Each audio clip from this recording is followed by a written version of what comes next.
Hello, welcome to Club IDIC. Today, we will be watching Shuttlepod One from Star Trek Enterprise and discussing being isolated and facing death. Please enjoy this meeting. Hello, how are you? Tell me everything. I am good, actually. So the new medication seems to be okay. It just makes me tired. So we'll see. That's progress, I suppose. And you went to that, I know you went to that thing, that info session, didn't you? I did. So all of my Star Trek club was in was just in the next town over from me at the Renaissance Fair. I say all, they weren't all there, but most of the club was there. The captain was there. So they're supposed to be sending me an email, and they may have already done that. I just haven't checked my email. But I'm going to share that information with the 3 captains that were at the Renaissance Fair. Well, that is great. That'll give you something to do. I know, right? Because I definitely need something to do besides feel sorry for myself. So, but I think it would be so great to have something, in Oklahoma. Yeah, you should be that. What did that person call you? I can't remember what he called you. Like the go-between or something? Oh, well, see, the thing is. What? It's not like you haven't got, and it's not like you've got nothing but time. Help, but I hate to have like a title where I have like a responsibility that has to be done. Like I don't mind helping out, but I don't want to be responsible for something because my health is crazy and I don't want to like let anybody down. So I'll help you don't let anybody down. You really don't. You come here, you're a good friend, you're a good person. I don't see how you let anybody down. You're just putting a barrier on yourself. And maybe you should read. Maybe you should read that article I just wrote about, and I clearly state we only put barriers on ourselves and stop ourselves from growing. I did read it. I did. I liked it. I thought I said that, but sorry, I'm having an avalanche here. And sorry for me, I'm being a mom. Oh, I was watching the new barbecue cook-off thing. The Grill Masters or something? No, Barbecue Battle, I think it's called. Oh, and here's Anthony. I haven't seen him forever. Oh.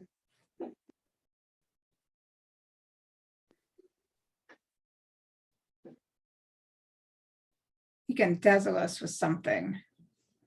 With his away mission, I think. He was on an away mission. Hello. Surprised to see me here. How are you? Ugh, wet.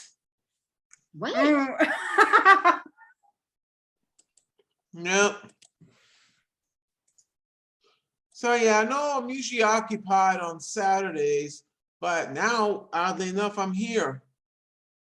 Oh, that's great. Well, we're glad to see him. Okay, just give me a sec. I have to log into the Paramount Plus. Yeah, how was your away mission? If you can say. Was it? Which one? What the? Who are you talking to? I'm talking to you. You went on an away mission. Right, the sneak preview for Strange New Worlds. Yes. All right. Well, I'm not going to blow the first 2 episodes. You can see episode 1. Oh, you better. I haven't yet. It's on my PVR. You better not blow it. Yeah. Well, I'm not going to do that. But you can tell the experience. Tell the experience. But getting to see the first 2 episodes, I know we had the crappiest seats because all the good seats were given to Anson Mount and the cast. Ooh. I know a friend of mine took a selfie with Mr. Mount. That sounds fun. So what's today's episode again? Shuttlepod One. Hold on. I gotta pull- Season 1, episode like 16, I think. Let me see something. And you know, I did try to get some guests for our little viewing party, but it didn't work out. What happened? It just didn't work out, and that's what I can say. I saw that it said that there was like 5 coming and 5 interested. I was like, 10 people, wow. But Yeah. This is a place. Yeah, hold on. Come on, pause. Well, I tried to get some fun guests who had some actual experience with Shuttlepod One, but it didn't work out. Yeah, I think I recall he's told me about that once. Yeah, it's unfortunate, but you know what? We do what we can do, right? We'll discuss it and have some fun with it anyway. okay, Yeah. exactly. Yeah. So Teresa, how you been? Hanging in there. I'm in a better place. Oh, I don't got say that. Phrase it that way, please. Don't say that. What? Don't say you're in a better place. I am. I'm in a better Oh hospital. my God, you're not. I know what you meant. It's the wording, Teresa. It's the wording of it Oh, all. okay. Well, I feel safer here. How about that? Okay. There's no patients coming in and going through my things. One of the patients stole some of my clothes out of the other place. The heck? Yeah, I went to dialysis, and when I came back, they had gone through my clothes and they were all over the bed and they had stolen some. Hmm. It was not a pleasant feeling. I was not happy. I'm still not exactly happy about it, but I have this awesome view. I don't know how far you can see. You Okay, can't see it's a out my window. window. There's too much glare on the window, but it is this wheat field across here, Oh, and yeah. lots of birds. Real pretty. And wheat fields can be very pretty, especially during growth season. I love that. Oh yeah, well the Oklahoma wind, when it blows, it almost looks like the ocean, except it's green. It's so Yeah. pretty. Well, I live in prairies. I know what you're talking about. So I love it. And lots of birds and butterflies and bees and stuff. So yeah, it's real pretty. I am like in the middle of Nowheresville right now, so yeah. Which it's kind of far away from everybody, but you know, I'm supposed to be focusing on getting better, so And you are going to get better. You're going to get better. Like, I I'm going to want take you. We're not going to let it take you. I refuse to allow it. I walked the entirety of the first floor of the hospital. Like I walked the whole lot. I mean, it was with the walker and somebody behind me and everything, but But you walked it. I walked it. I thought I was gonna die and I was crying like a baby because it hurt, but I did it. So You did it. yeah.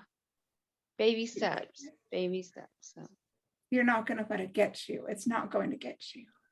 I am going to walk it. I'm gonna cook. I wrote another new recipe and I need to get where I can cook it because now I got to test it and make sure it works. So, I love that for you. Yeah, and I have decided that, so totally off any other subject, but so my grandma talked about like her whole life writing down all these family memories, family recipes and stuff. And it never happened. So I started a couple of years ago, like handwriting some of this stuff because I wanted to write that book. And I lost it. But I am going to start writing it again. You know, that kind of reminds me about, you know, when they're in the pod together, that's kind of what Malcolm does. He sits and he writes 50 letters to a bunch of girls and I I know, guess right? not his parents. Yeah. He doesn't like his parents, but everybody else. Hello. Hello. Hey. And Hey. how are you, my beautiful mischief maker? I am okay. Thank you. Oh, well, that sounds like you need a hug, but I don't know if you do hugs. So, Yeah, definitely do hugs. oh, well, here's a But we hug. can send air Thank you. hugs. Thank you. Yeah. Online air hugs. That's the best we can do for now, right? Anyway, we were just talking about, Teresa was talking about memories and I did a segue. You missed a good segue. I was talking about how Malcolm literally did the memory thing by just writing a bunch of letters to a bunch of girls, of course, excluding his parents, because he literally, I don't think he likes his parents. I'm afraid I'm much less familiar with Enterprise than I am with the other series. So I don't think I've seen all the episodes of Enterprise. Well, honestly. then again, we got 55 years of material to go through. You really Well, want to be a nitpicker. It's just never, it hasn't captured my attention like some of the other series did. Well, all. I'm just a geek, so. Hey, no aspersions on those who have watched more than I have. Go ahead, Teresa. I decided that with everything I've been through, that I deserve to splurge and get the cheapest version of Paramount Plus. Yay. The And one with I the had commercials, right? forgotten. I'm sorry. The one with the commercials, correct? Yes, this is the one with commercials. Yeah, same one I have. It's a little frustrating with the commercials, but It's something. it was a long time ago when I watched Enterprise, and I didn't watch all of it, but I watched, I don't know, a fair ways into it, and I had forgotten how much I enjoyed it until it started, and then I was like, yeah, so I do intend. I figured after today and we did this, I would go back to the beginning and start season 1, episode 1, and just kind of watch through.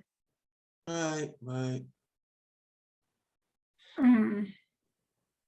Well, just ignore the final episode. Just ignore it. We don't even mention the final episode of Enterprise around here. Thank you. Well, we make fun of it here in this space. We can make fun of it all we want because it's a joke. Well, you know. Well, I guess that blows the whole thing for Teresa then. I never saw the final episode. Oh, you so- can see it if you want, but you'll probably say a lot of curse words about it. Yeah, once you're watching it, you'll understand why we say that. I have seen that episode, and I understand why Star Trek fans rag on it. So I have think you'll heard- understand too when you get there. I have heard other discussions about it. I just haven't seen it. So there was, in another group, there was a discussion about endings on Star Trek series, and it was brought up.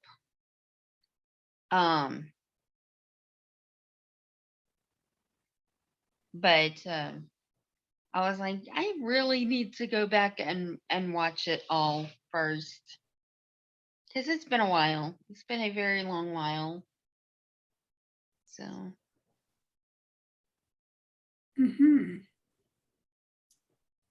But, you know, watching things in order, at least here, is no fun for at least me. I love to make themes and just shuttle everything into thematic months. And this month is about like mental health, mental trauma. And yes, that's why Shuttlepod One is here. As I said, I had hoped to have some, you know, fun guests, but we don't. So we'll just have fun hey, we're fun talking guests. with each other. You have some fun guests.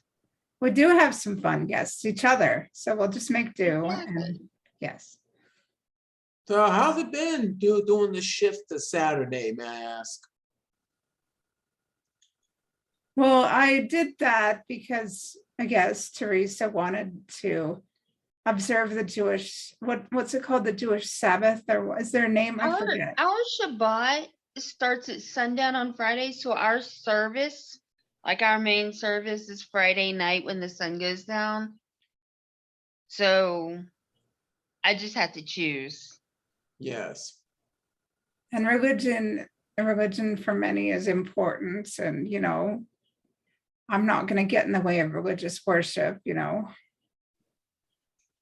If people have religion, if people need religion, I'm religious myself. I'm not going to interfere in people's religious worships. I really enjoyed the service last night because our kids, our teenagers, the youth group, just got back from a week-long conference in Florida. And it was just really good to see them like really excited about something. I don't think all of the kids were excited about going to Florida, but then when it was time to come home, they didn't want to come home. So clearly they had a good time. But it's always fun to see young people involved in anything, just really getting involved. So As long as their shuttle pod doesn't go off course, or as long as nobody crashes, right? hey, Oh, look, you scared Connie off. Wonderful. No, I don't think I did. And even if I did, maybe I'm just a scary person. Oh, well, can't change anything. maybe she went to get snacks. I mean, I should encourage people to just bring water bottles to their computer. Works for me. I have snacks, but I take a medication at 2:00 and I can't eat anything for 2 hours after. So it's already 16:14 Eastern time. Yeah, so does anybody, I think we should I don't think anybody else is joining us. So why don't we just get to the watching? Is everybody okay with that? Connie, are you okay with just getting to the watching, or do you want to talk a little more? We can watch.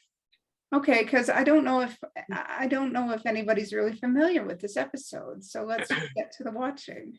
By the way, when I suddenly disappear, it's usually because I have to have who's a this? coughing spell. So don't be offended. Who's this? We might have another guest. oh yay.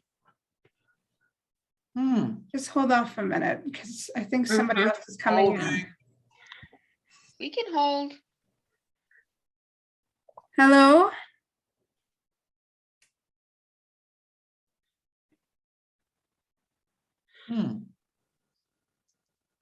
Hello? You're on mute. There you go. Hi, sorry I'm late. Oh, we It's okay. love having you. Nice. How are you? It's been a slow start. Well, we love having you. Yes. Thank you. And one thing you must never apologize for is being late, because we love having you whenever you can arrive. All right. Today's episode is Shuttlepod One from Star Trek Enterprise, just so you know, and we are discussing being isolated and facing death as part of mental health and mental awareness and mental trauma month. And this is most of our regulars. Hello, most of regulars. Okay. So, how? Heather, do you know, sorry to interrupt you, do you know what season that's in? Season 1. It's Okay. either episode 15 or 16. Thank you, because I didn't. That's okay. I would find it eventually. I'm glad that y'all are serving as parts of my brain today, because my brain doesn't fully work, and I'm grateful for the I help. looked it up because I wanted to make sure that I knew. So I looked it up. So how do I I looked it up last Miriam? night, so Miriam? I might be off. Moraine. Moraine. Like Yeah, I know in America, MUIR is pronounced like French pronunciation, but it's Irish, so it's more like MOOR, Moor, and rain. It's a lovely Just name. means seabird. It's nothing. Oh, Oh, how what do you pretty. mean that's nothing? That's a lovely name. Thank you. There's an American broadcaster he works for, or a reporter he works for ABC News, whose last name is MUIR, just that part. And it's Muir. pronounced, it's pronounced Muir. I'm talking about David Muir, if you're familiar. John Muir is probably the one I'm not more familiar with. I That's who feel we like have to thank. go ahead. That's who we have to thank for, national parks, and the Sierra. Oh, Club. yes. I knew But- that name was familiar, but I couldn't place it. Thank you. But again, he was Scots Irish, and MOOR is the correct pronunciation of his name. That's how his family pronounced it. That's how he pronounced it. It's an Americanism where we make other people's languages. It's like, We do, don't we? Yeah, I mean, called Ohio's full of things like that. Did you say Ohio? Are you in Ohio? No, but I grew up a lot. I grew up in southwestern Ohio, rural southwestern Ohio. And then when my Okay. dad was called up to active duty during Vietnam, I spent the rest of my childhood in southwestern Massachusetts on a Strategic Air Command B-52 bomber base called Westover. Oh, So, wow. I'm in Ohio now. That's why yeah, I live in, I'm in Columbus. There's a little town, more like a village, several Be right miles back. outside of Cincinnati called Madisonville.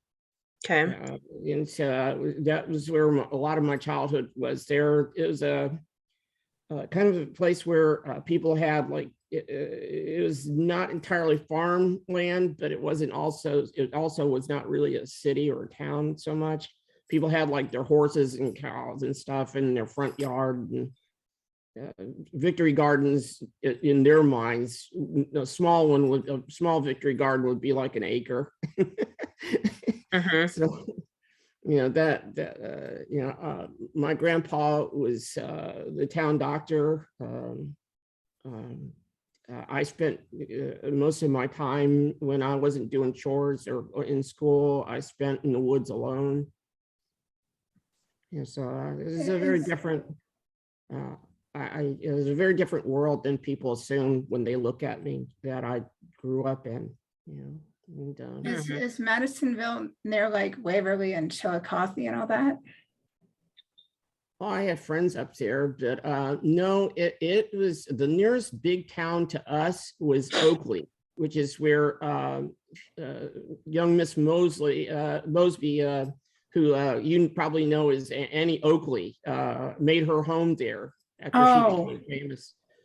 So that was the nearest big town to us before I-75 and I-71 were built. If we wanted to go to Cincinnati, which was the big city to us, we would, my grandpa or my dad would drive us to the train station for the B&O over in Oakley down Madison Road, and we would catch the passenger train to Cincinnati Union Terminal, because that was the fastest way to get to there,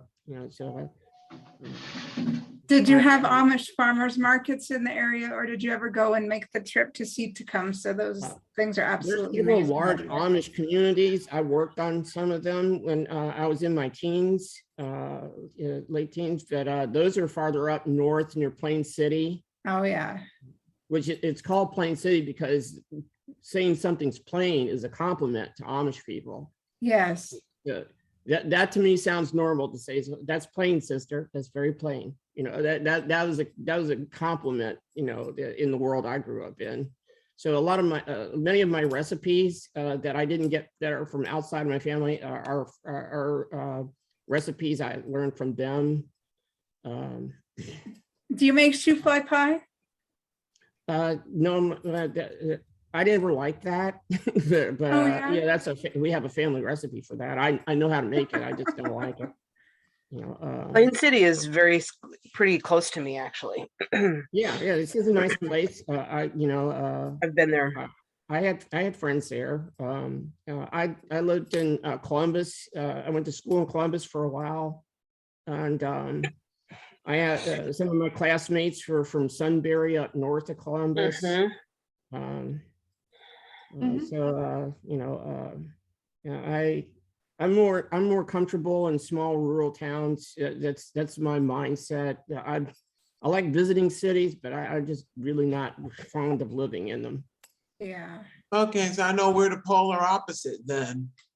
Can't imagine myself in a suburban, even rural environment. Well, Anthony, there are advantages. Like when I visited Ohio with my mom in 2011, we stayed with my great uncle out there, my mom's uncle, and we got to see his farm and blackberries and go to Amish farmers market. And he actually owns this old Amish buggy that he took us for a ride in, right?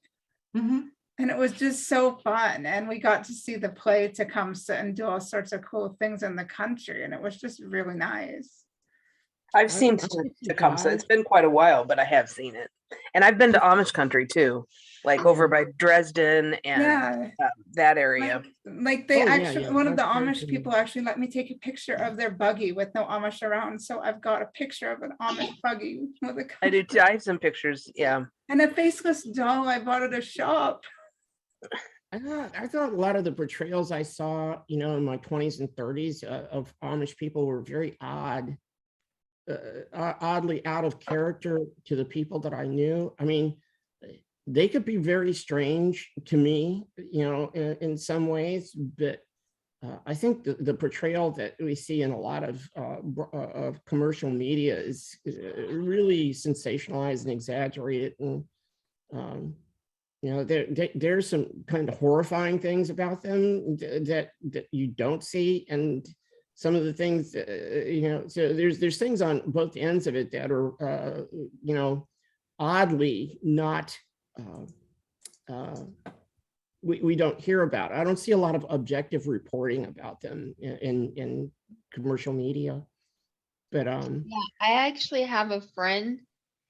Her husband was born and raised Amish, and it's interesting because they're Messianic Jewish now. well, that's another kettle of worms. I'm But they 65. travel frequently back to see his family. So there's tons of pictures of them in the little buggies and churning butter and all kinds of stuff. Oh, churning butter, that's backbreaking labor. But when I grew up, air conditioning was very rare. That was something you only found in doctors' offices, at the bowling alley, and the movie theater. And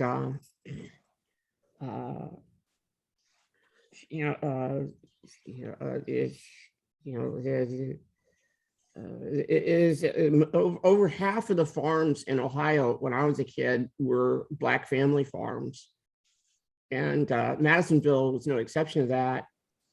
Even if you were Black people in the city, on the weekends, you would go and stay with your country cousins, where you had cool, clean air. That's where you spent the weekend. And you had decent food, and it was a lot cooler, because in Ohio River Valley during the summer, that is a nightmare. Even today, I mean, people die from how hot and humid it is in the inner city in the Ohio River Valley. So I mean, especially as you get on in years, so people still do that, just for health reasons.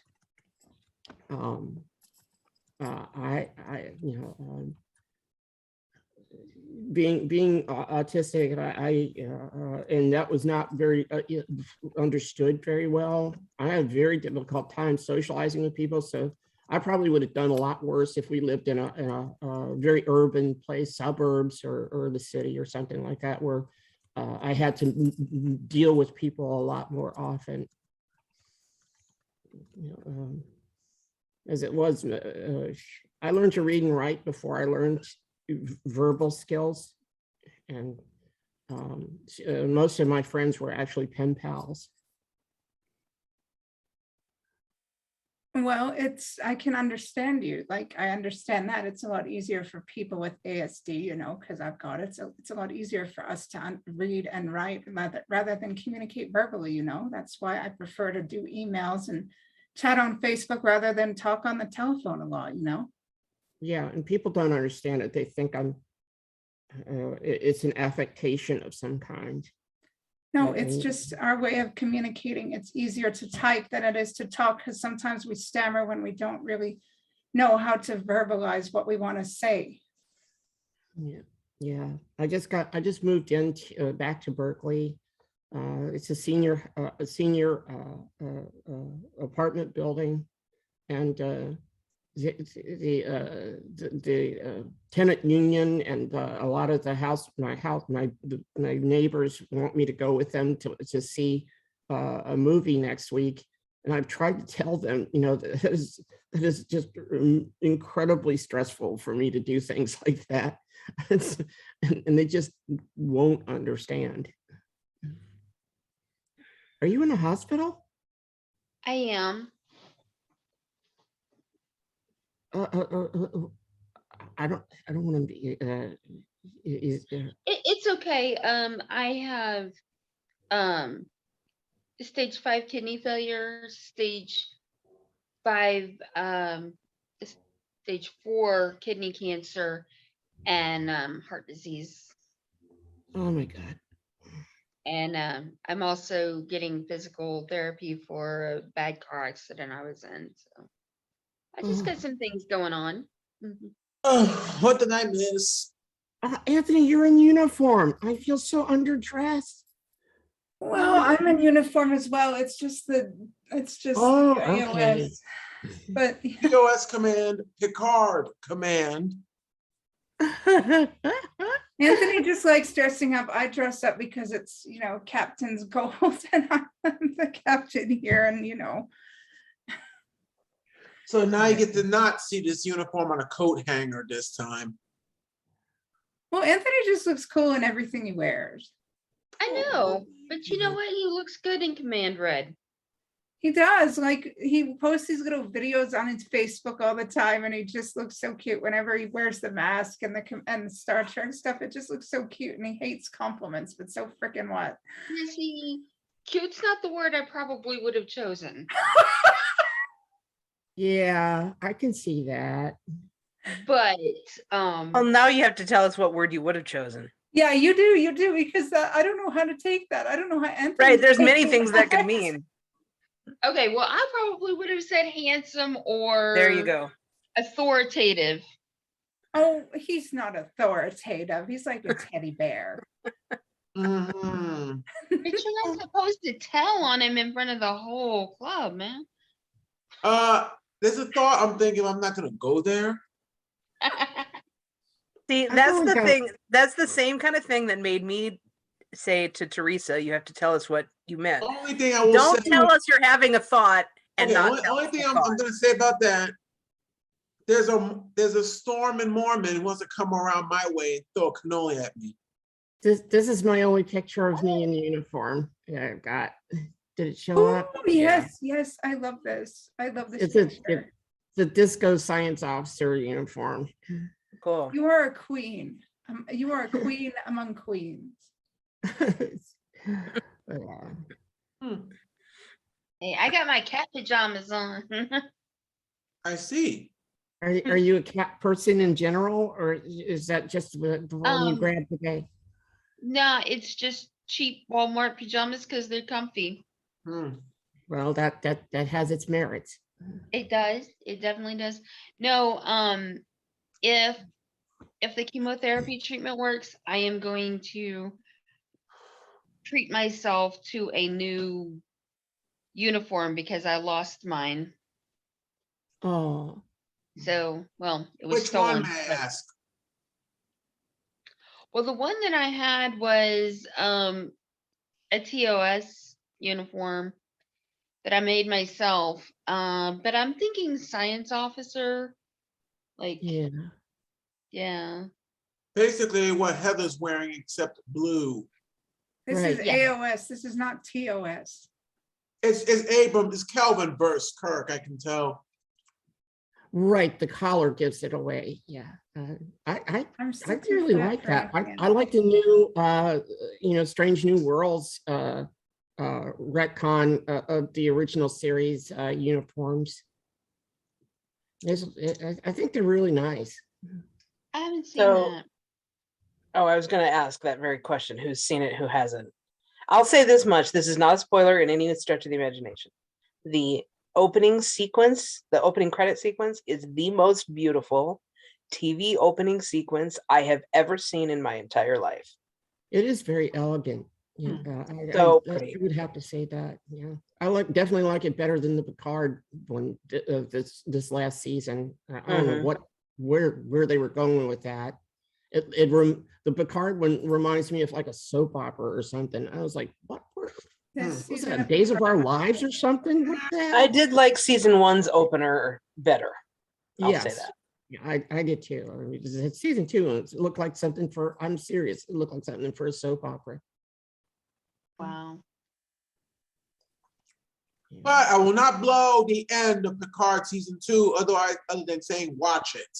I already But know that was a the end of huge emotional season 2 of payoff for me too. Picard. I don't already want know to. it. If you haven't seen it, no spoilers. But Ah! it was a huge emotional payoff. Hmm. I was busy prepping and being in a Zoom play. I just didn't have the time, but I already know the ending. I caught a pirated version on YouTube. There, I said it. I That's had very- multiple oh my god moments in the finale. yeah, um, yeah. And I'll say this much, I do not buy the ending. Of course, I didn't buy, or like, I should say, I didn't like the ending of season 1 either. I mean, I'm Oh. still a fan. I'll still watch it. I'll still appreciate it. Oh, then again, like But- I was thinking last night, origin stories always suck.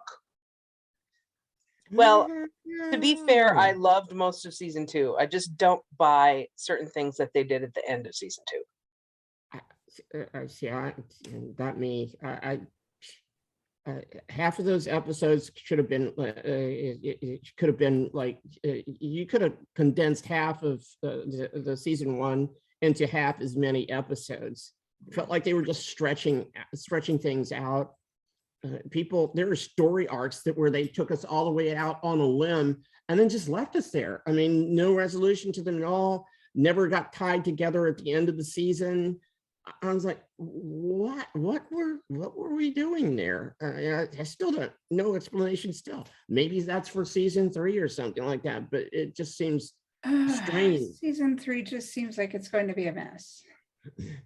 I'm really trying to withhold any projections on that. Just I'm hoping they just like the season finale of season 2 was a big payoff. I'm hoping that season 3 will tighten up, shall we say? We're because the storytelling is just been all over the place. It has not been consistent in its narrative pace.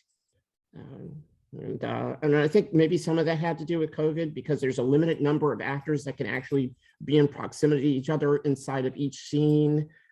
And maybe now season 3, if COVID restrictions are lapsed, they can do better scenes composition, with more people.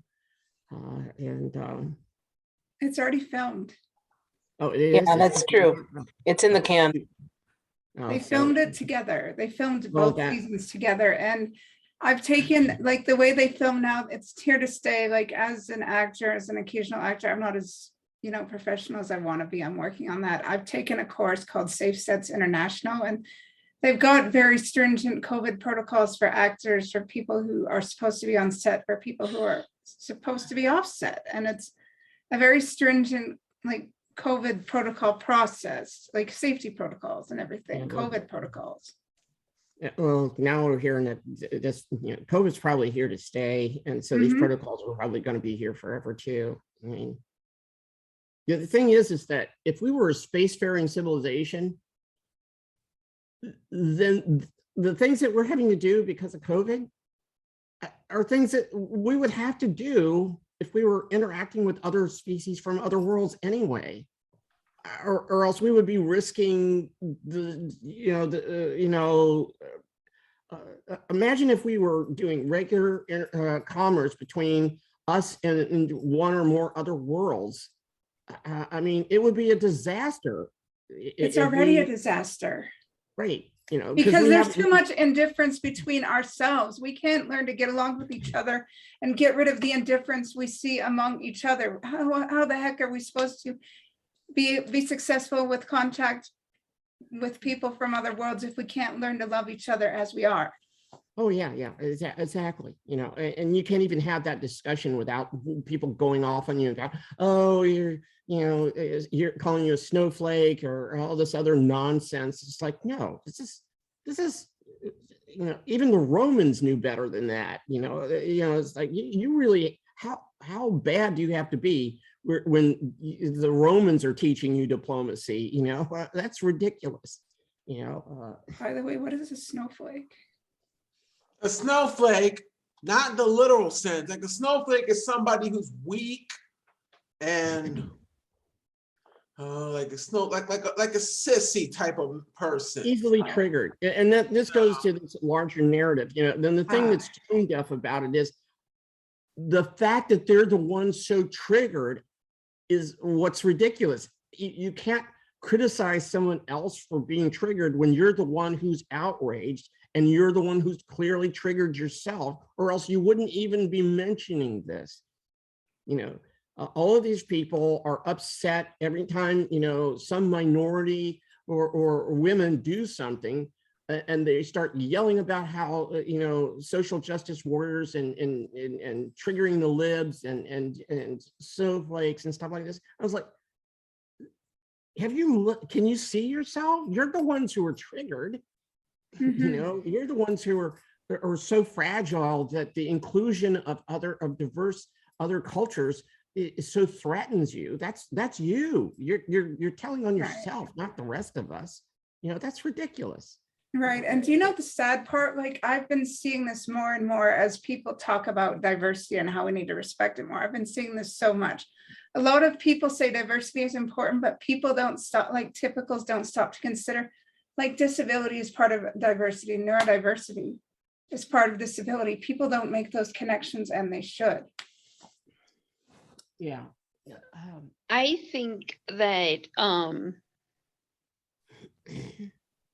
for a very large percentage of our population, their idea of inclusion and diversity is, well, I have a Black person, I have an Asian person, I have a white person, I have a gay person, I'm inclusive. But that's not inclusion. No. Well, I understand that, and I think everybody in this chat understands that, but I'm just saying, I know I'm right here in the middle of the Bible Belt, Nowheresville, Oklahoma, and we're about as conservative, old-fashioned as you can get. But I know people, and I know people outside of my little comfort zone here too, but they have this idea that, okay, well, we have a gay friend, we're inclusive. We don't use racial slurs, therefore we're open-minded and tolerant. I know people who really believe that. And you can't tell them there's a little bit more to this than that, because then you're being offensive to them, and so it gets it gets to be almost humorous. It is not chivalrous, Because chauvinistic is what I would say. Not well, I think that it's even more than that, because I literally have heard older family members in my own family say, well, I don't approve of kicking someone out for the color of their skin. Therefore, I'm not part of the problem. Right. But those are the same people who, you know, do criticize everyone else. You're either a snowflake or you're a this or that. They have a label for everybody that's not them. Right. But You- they're taught this mindset from cradle to grave. We are in our education system. We are taught things that are patent nonsense, like there's no such thing as a bad question. And in the absence of being taught how to ask better questions to get better answers, which is the very definition of science, by the time you're in junior high school, they have, in this backhanded way, taught children how to be terrified of asking questions because they're afraid of looking like a fool. Because at no point during your primary education, after they've told you there's no such thing as a bad question, at no point do they teach you how to form good questions.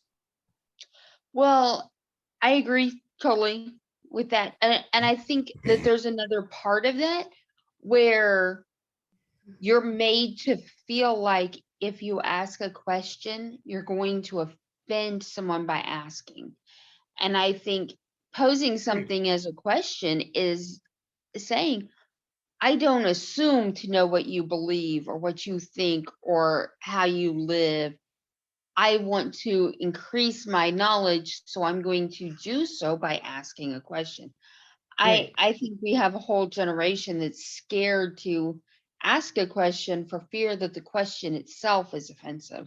And they Right, don't want to be seen as the person that's offensive.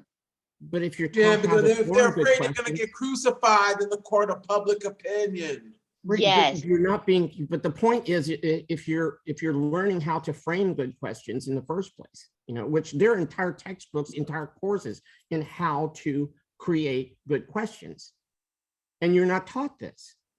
And I No. asked and I found out that children that were my age who came from affluent families, they were being taught, this. And I was like, how come we're not being taught this? I didn't mention that I had friends that I'd met socially who were being taught this in class. I just asked, how come we're not being taught higher order thinking, critical thinking? And I had 3 different teachers tell me that you can't teach children that.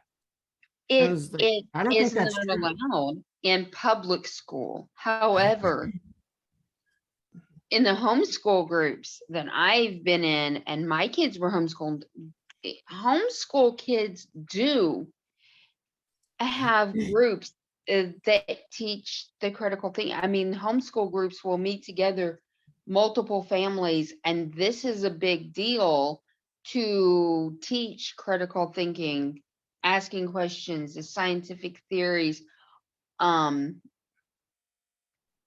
All of these are things that they meet together in groups, and even in their own homes to discuss. My sister's got much younger kids than mine. Mine are grown up. And that is something that is a big deal to teach my nieces, is the critical thinking and how to learn information. Okay, you don't know about this. If the girls ask a question, you don't know about that? Okay, well, how do we find out about that? What do we need to do? Let's go check out a book at the library. Let's go find somebody who's an expert. Let's talk to somebody. Let's ask questions. Let's research. And, I think that's something that there are groups out there doing it. It's just not taught in public schools. So the vast majority of the young people are missing out on that. Right, which that's my point, is that, children that have the opportunity to have alternative education systems, particularly affluent children who are predominantly white and Asian, do have the opportunity to learn those things. But dark-skinned people generally who only have the public school system to rely upon as a default are Well- deliberately not taught these things. And Well, educators. Can I ask all of your opinions on something? Because Shoot. the project that is near and dear to my heart that I've been working on for a while is the town that I grew up in is a predominantly Black neighborhood and predominantly lower income. Yeah. And one of the things that we're working on are some after school and summer classes to teach those students, because many of them have parents and grandparents that don't know how to do basic skills. So teach them how to open a bank account, how to budget, how to grocery shop, how to look for coupons, how to meal plan, how to do emergency care on a car, what to do in an emergency. Basically, life 101. Basically life 101.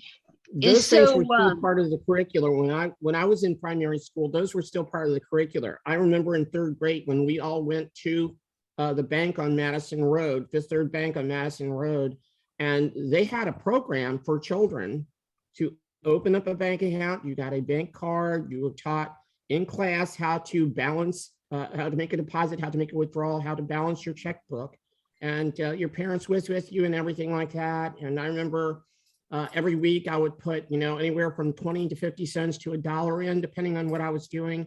So those things were normal during the 60s in Ohio, at least, and Northern Kentucky and Southeast Indiana, which is the area that I was most familiar with. Those were part of the normal curricula for a public school system back then. Well, here's my question to you guys, and you can definitely think about this and get back with me, because I'm stuck here for a little while. But what do you guys think would maybe be good subjects for us to focus on with these kids? Because I was taught these things. I was homeschooled. I was taught these things at home and by a family that did all of these things. So I grew up, and by the time I graduated high school, I could do all of what I needed to do to live on my own and take care of myself. Yeah. Well, I say I one don't- thing first. What, Anthony? Yeah. Well, I was going to say, number one, I really think in general they should bring back home economics, which is half the Okay. stuff you just covered, number one. And like I said, you That's do on need our agenda. That's on our agenda. We're fighting for that to come back. and number two, like I said, we do kind of need a basic, like some kind of rudimentary, like education and money, like how to budget and like balance a checkbook. It's not gonna, I'm not gonna be like doing this on top of my finger, by the way. Adulting, they have at UC Berkeley, they have classes in adulting. I was like, why isn't that a part of your primary education? That's ridiculous. You're in college before you learn adulting? That's insane. May I have a thought? Please. Yes, please. I think that what you're doing for children is very good, but why not also have education that's geared towards adults? Because some of these adults, as you've said, don't have the skills either, and children and adults should have equal opportunities. They may not have had, like adults may not have had the opportunities when they were children, but that doesn't mean they should be deprived of these opportunities now that they're adults. Adult education is very important. That is absolutely the goal. This right now, there's a bunch of like big projects going on, but the ultimate goal after all of the construction that's on is done is we'll have a community building where we will have things from the kids all the way up. In order to have those adult classes, you have to have some kind of childcare available, because many of those adults are going to have young children. So it's all on the table for discussion because, yeah, we want to see our town grow and become like it was at one point, a flourishing That's town. true. Yeah. And honest to God, there are so many adults in And- town, they don't have those basic life skills at all. And you know, a lot more like learning disabilities are a lot more prevalent and obvious than they used to be. A lot more undiagnosed adults are actually coming forward and saying, I have trouble with this now, I have trouble with that. And some learning delayed individuals are becoming more open about sharing that now, and they need education too. And everybody should have equal access to opportunities, no matter how old they are. Some Without adults can't question. even read or write, and they should be able to have equal access. Part of the Um, problem is that still things like public infrastructure, both social and practical infrastructure, like transportation, have always been associated with class privilege.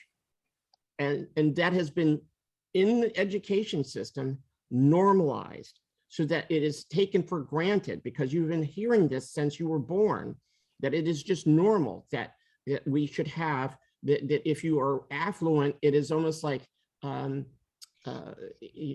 beauty is as beauty does, only wealthy is as wealthy does. That if you're wealthy, then you deserve to be wealthy. And if you're poor, it's because you're lazy or ignorant, and then you just need to work harder. And that is baked into the American dream, so that when you add the intersection of gender and race and neurodivergence into that, you get this class system, this spectrum of intersectional racialized class.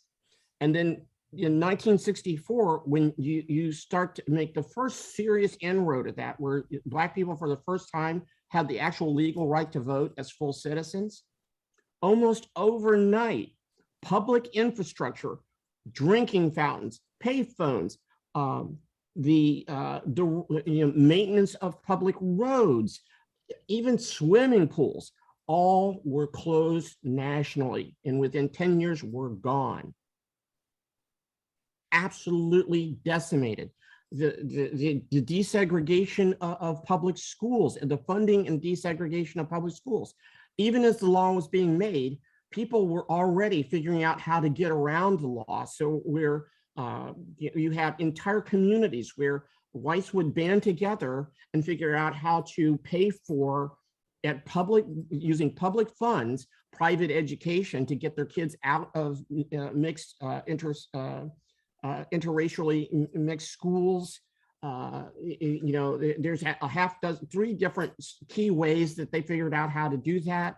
Redlining did not end. It was just driven underground, so that we still have, even here in Berkeley, which is supposedly the ground zero for the liberal progressive movement, it's still heavily segregated here in terms of housing.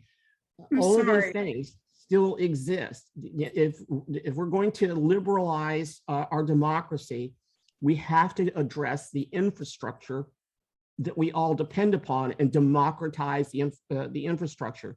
We have to end education as being a right of privilege, where the most affluent people get the best education and poor people get whatever they get. And it's and let me throw this in, a little bit of disclosure.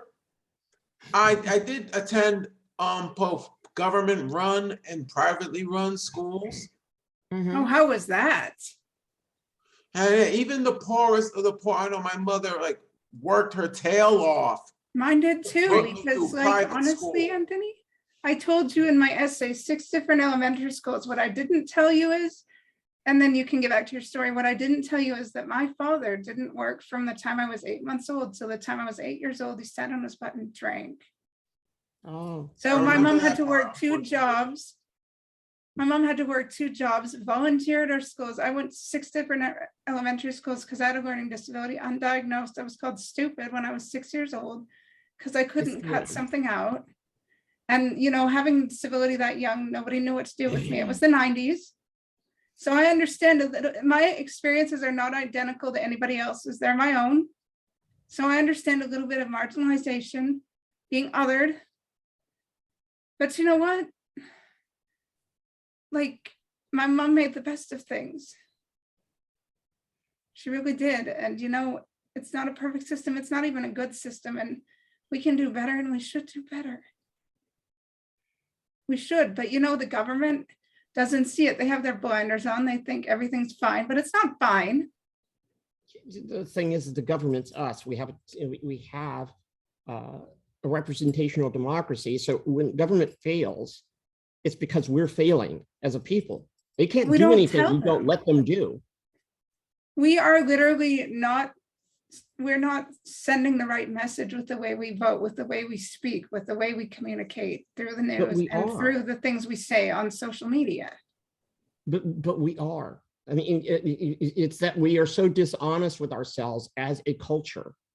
I mean, I grew up in a world Authenticity. where Black people kept telling themselves that only dumb people are racist. I got tested into Mensa when I was like in like the 5th grade or 4th or 5th grade or something like that. And all of the kids, I was the only Black kid, and all of these white kids were white supremacists. These are the most brilliant minds of a generation, and they all were absolutely certain that number one, race is real, IQ is real, and they had, and over the period of a month, they came up with a complex explanation for how I could have tested in. It had to be because I had a high enough percentage of white ancestors. That was their rationalization. They were race realists. And so this idea that only dumb people are racist or homophobic and stuff has got to stop, because some of these people are cunning, they are clever, they are perception managers par excellence, they're Machiavellian, and they are relentless. Some of them are cynical, and only are using race and sexism and manipulating public perception because it's a path to power, and they don't even really believe any of it themselves. But that's irrelevant. The fact is that since we don't have an education system that teaches children that they are susceptible to perception management, that they can be manipulated, their perception can be manipulated. You know what? Social ignorance. Anybody can suffer from, so anybody can suffer from social ignorance, but you know, the good thing about that, social ignorance is curable if we choose it to be curable within ourselves, and if we teach others to cure themselves of it. That's the point. But we're not teaching that. That's a part of critical thinking that is not taught.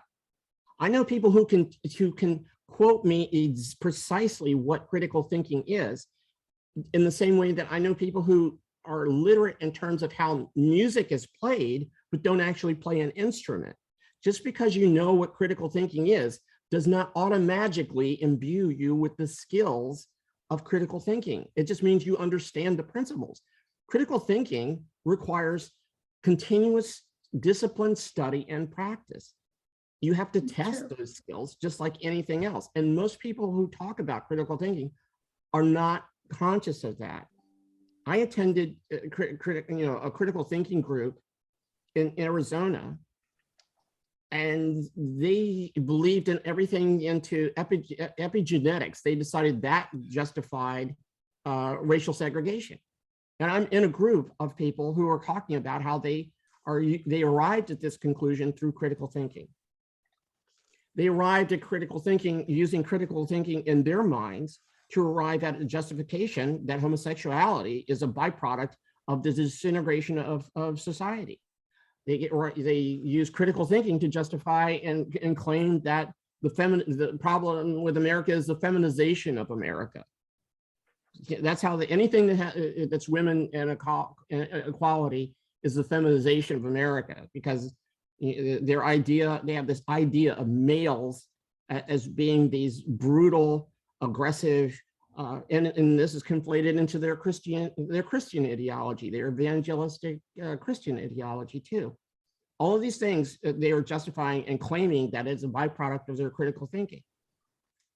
So it has to be more than just the textbook understanding of what critical thinking is, and that is very rare. Anthony? Yes. I'm sorry. I'm sorry I cut you off. You had something to say. Well, All right, it don't matter now. It does matter. It does I matter. forgot what I was gonna say. You were talking about your upbringing.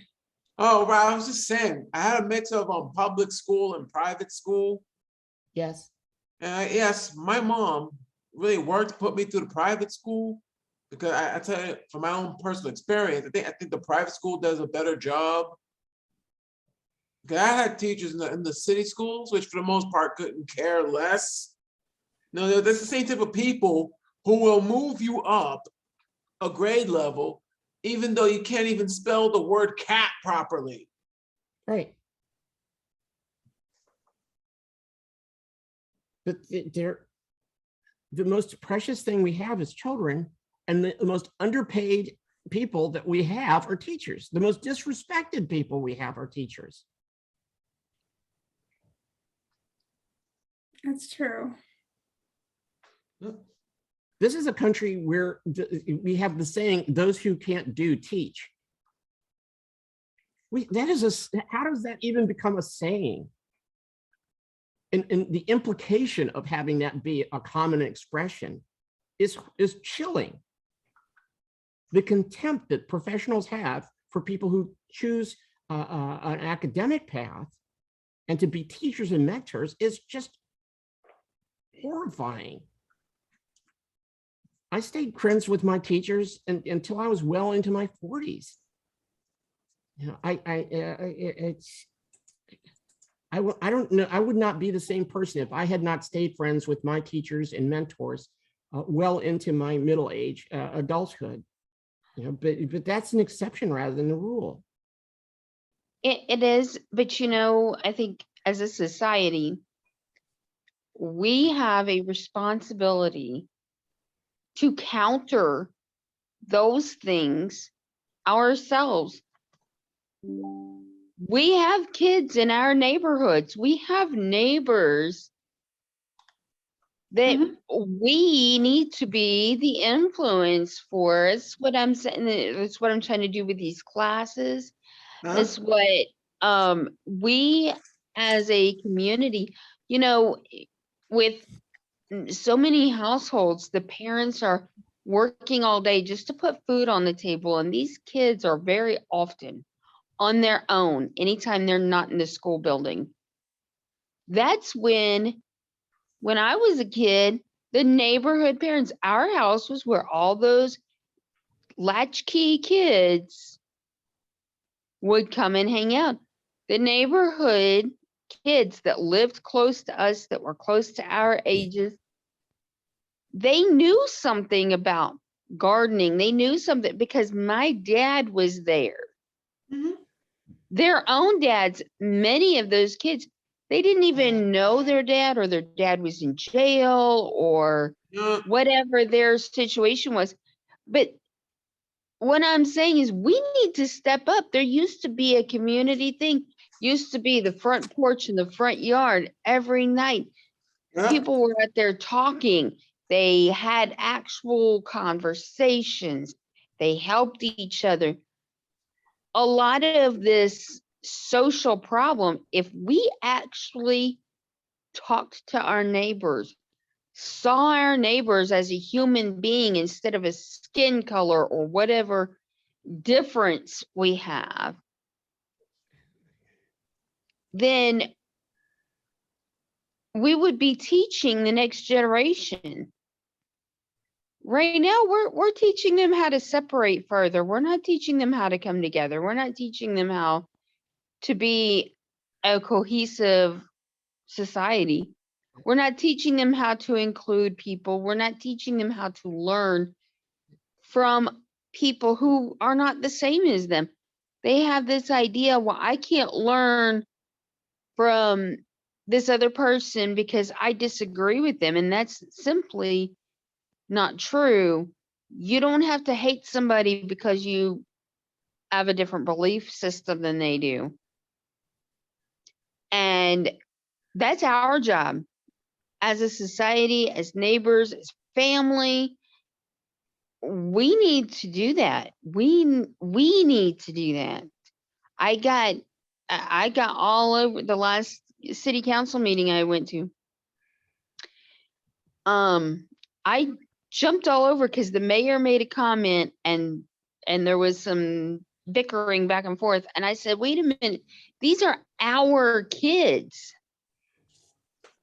Our kids. This is our community. We need to take some sort of ownership in bringing these kids up. And that's all of us. That's on every single one of us, regardless of our age, our disability, our whatever, because we need to show these kids, you know, okay, so this person's autistic or this person's, you know, whatever the case may be. But if we treat them differently, then why would we think that our kids are going to act a different way? We need to show that in inclusion. We need to show that we can learn from somebody who's different from us. We need to accept that there's a possibility that we're wrong on something. You know, there's a lot that we need to do as the adults. And I think that as a society, we'll. The problem is what defines the common sense of society that we're being invited to be included in. Because one of the major problems of that is that the society is a melting pot that everyone got to somehow magically vote on what that is, and that the values of that melting pot are somehow egalitarian and fair and just. And none of that is true. It is decidedly Eurocentric, Anglo-Saxon, and anyone who does not assimilate that culture arbitrarily chosen by violence is still being oppressed. No matter what the intention is, you're still being told implicitly that what you are is a second-class citizen, that you're allowed to have your ethnicity as long as you're primarily assimilating this Eurocentric default normal. And most people who are Euro-Americans don't even think of themselves as having a culture. They just think of it as it's as invisible to them as water is to a fish. White is normal. Everyone else is other. And the only solution for that is we cannot continue to make laws based on idiosyncratic cultural norms, because there's no, this is ridiculous, this business of saying, you know, it doesn't matter whether you call it a religion or not. Anything that's based on, any law based on a strongly or deeply held belief cannot intrinsically be just. We have to make all courts science courts. We have to make laws only based on evidentiary science and reason. Until we do that, then it's continuously going to be a war between warring factions, none of which has any moral authority. No one has some intrinsically superior culture. And so imposing that culture on others is going to continue to be the norm, which is what we have right now.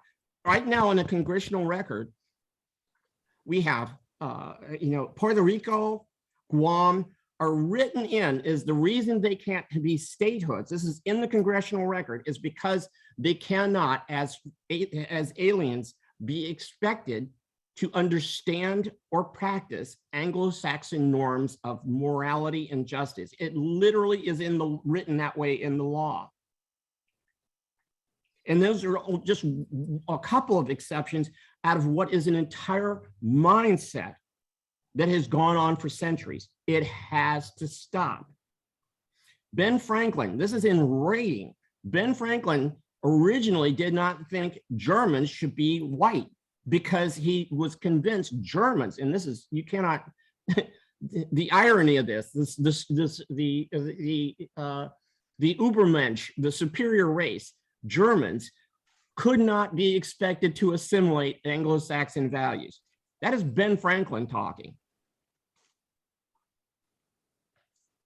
Wow. That's the Well, founding of that's the founding assumptions of the country. Well, as fascinating as this is, I did just want to point out that it is Yeah, I know it's getting getting late if we're late. gonna Yes, watch. yes, you know what? And I would like to go back to your point of learning how to get along with those who are different than you, Teresa. And that being said, that's exactly what Malcolm and Trip had to do when they were trapped in a shuttle pod with nothing but each other and thinking that everybody else was dead. So that being said, let's move to the episode, shall Yes, we? yes, time's a wasted, Are we unfortunately. gonna, So everybody that doesn't This know is the season drill, we one? go on mute and stop video and we watch it on our own devices and we can all, this is season 1? yes. Okay. And It's either episode 15 or 16, I forget. And if anybody has questions, please place them in the chat. And when we're done, just put it in the chat that you're done and we'll all try to wait for each other, okay? I'm saying Episode I'm putting it 16. on mute and I'm gonna go watch the episode. Season 1, episode 16. I'm looking at it right now. All right, Okay. see you all in a little bit. Thank you. Thank you.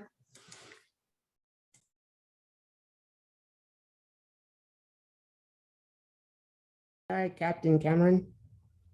Hi. And I mean, I know not everybody's here yet, but I'd like to pose a question to you all that you can consider while we wait for Connie. What? If you were trapped, if you were isolated and facing death, very much like Trip and Malcolm, if you were in a pod floating in space and you thought, oh, we're dead but you, what would you do with yourself? What would you do? What would your thoughts be? What, like, if you were in a pod floating in space and you had limited stuff around you, who would you want with you and what would you do with the time that you had? If I were by myself, well, I'll just look at the stars and wait. No, you have to be with somebody because that was the parameter that they were with each other. So you have to have somebody with you. That's the rules. What, you? Aw, I'm actually not feeling good today. My thing is acting up. So that's very sweet of you. I owe you a dinner. I didn't mean like that, but it's either I just want to deal with mortality with one guy, or the crazier question, how is a bottle of bourbon standard equipment in a shuttle pod? Well, you know, some people that think they're going to die, they eat, drink, and be merry. It struck me as a MacGuffin, something they stuck into the, to move the plot forward. Didn't seem like something. I wondered about that myself. Yeah, Anthony's asking why it's there in the first place. Right. Well, I don't know if any of you have ever seen the Shuttlepod show, like Dominic and Connor, they always have a drink on the table. So maybe that's just their trademark. I don't know. I could understand it if it was a ship that was marooned and they had it, but a shuttle pod seems a kind of a stretch that just happened to be on there. I'm Yeah. guessing it got there for some other reason and they just decided not to add that to the plot, which is a slight plot hole, but not a big deal in my mind. Right. It didn't detract from the story, but in my mind, I wish it wouldn't have cost them more than a couple of sentences to give a little bit of an explanation of why it might have been aboard, that could have been funny. Maybe it was planned to celebrate when they got back from successful, whatever they were doing. Just a couple of sentences. I don't know. I just meant that as a joke. And here it is being analyzed piece by piece. That's me. This is sort of what we do here. We haven't figured it out. Yeah, as part of my personality, people say I don't have hobbies, I have obsessions. And that's okay. Obsessions are perfectly acceptable here. I've Captain's been- prerogative to say that, by the way. I've been known to overanalyze. I've most of the jobs that I've had, the reason that I excelled at them is because people seem to think that because I don't express myself as they are, they think that I'm unmoved in times of crisis, that I'm unaffected by it, that I'm, it's not true. It's just I react to crisis differently than other people. So I'm neither Malcolm nor Tripp. I'm kind of a blend of both of them. I think I'm not a pessimist, but I also think things can always be worse. No matter what it is now, it can always be worse. At the same time, I'm with Tripp. It's like, why waste time sitting there thinking about the worst case it possibly can be? Keep plugging away at it. You first. I was gonna say, didn't mean to cut you off. Myron. Oh God. Don't worry about it. Keep going. Right. Slow down ahead. I was gonna say, it's interesting how their character roles kind of reversed halfway through the episode. Like how Malcolm was doing his thing, blah, blah, blah, like Tripp is like, shut up and go to sleep. And then Tripp is reminiscing, Malcolm like, you cut it out. Yeah, that's a good observation. And I think it's because Malcolm had to rise to the occasion. It took him a while, for what Tripp said to work its way into his consciousness. And so he was on a different arc over that experience. So they both ended up and started in different places and arrived at someplace else towards the end. But it seemed pretty organic. I mean, the bottle of booze aside, it seemed like a natural progression for both of them based on what the dialogue was. I find it a very satisfying episode. And and I'm glad to see it again. I haven't watched this particular episode in a long time. So it's interesting that I still enjoyed it immensely from when I first saw it and now to rewatch it again. It's been wonderful. Thank you.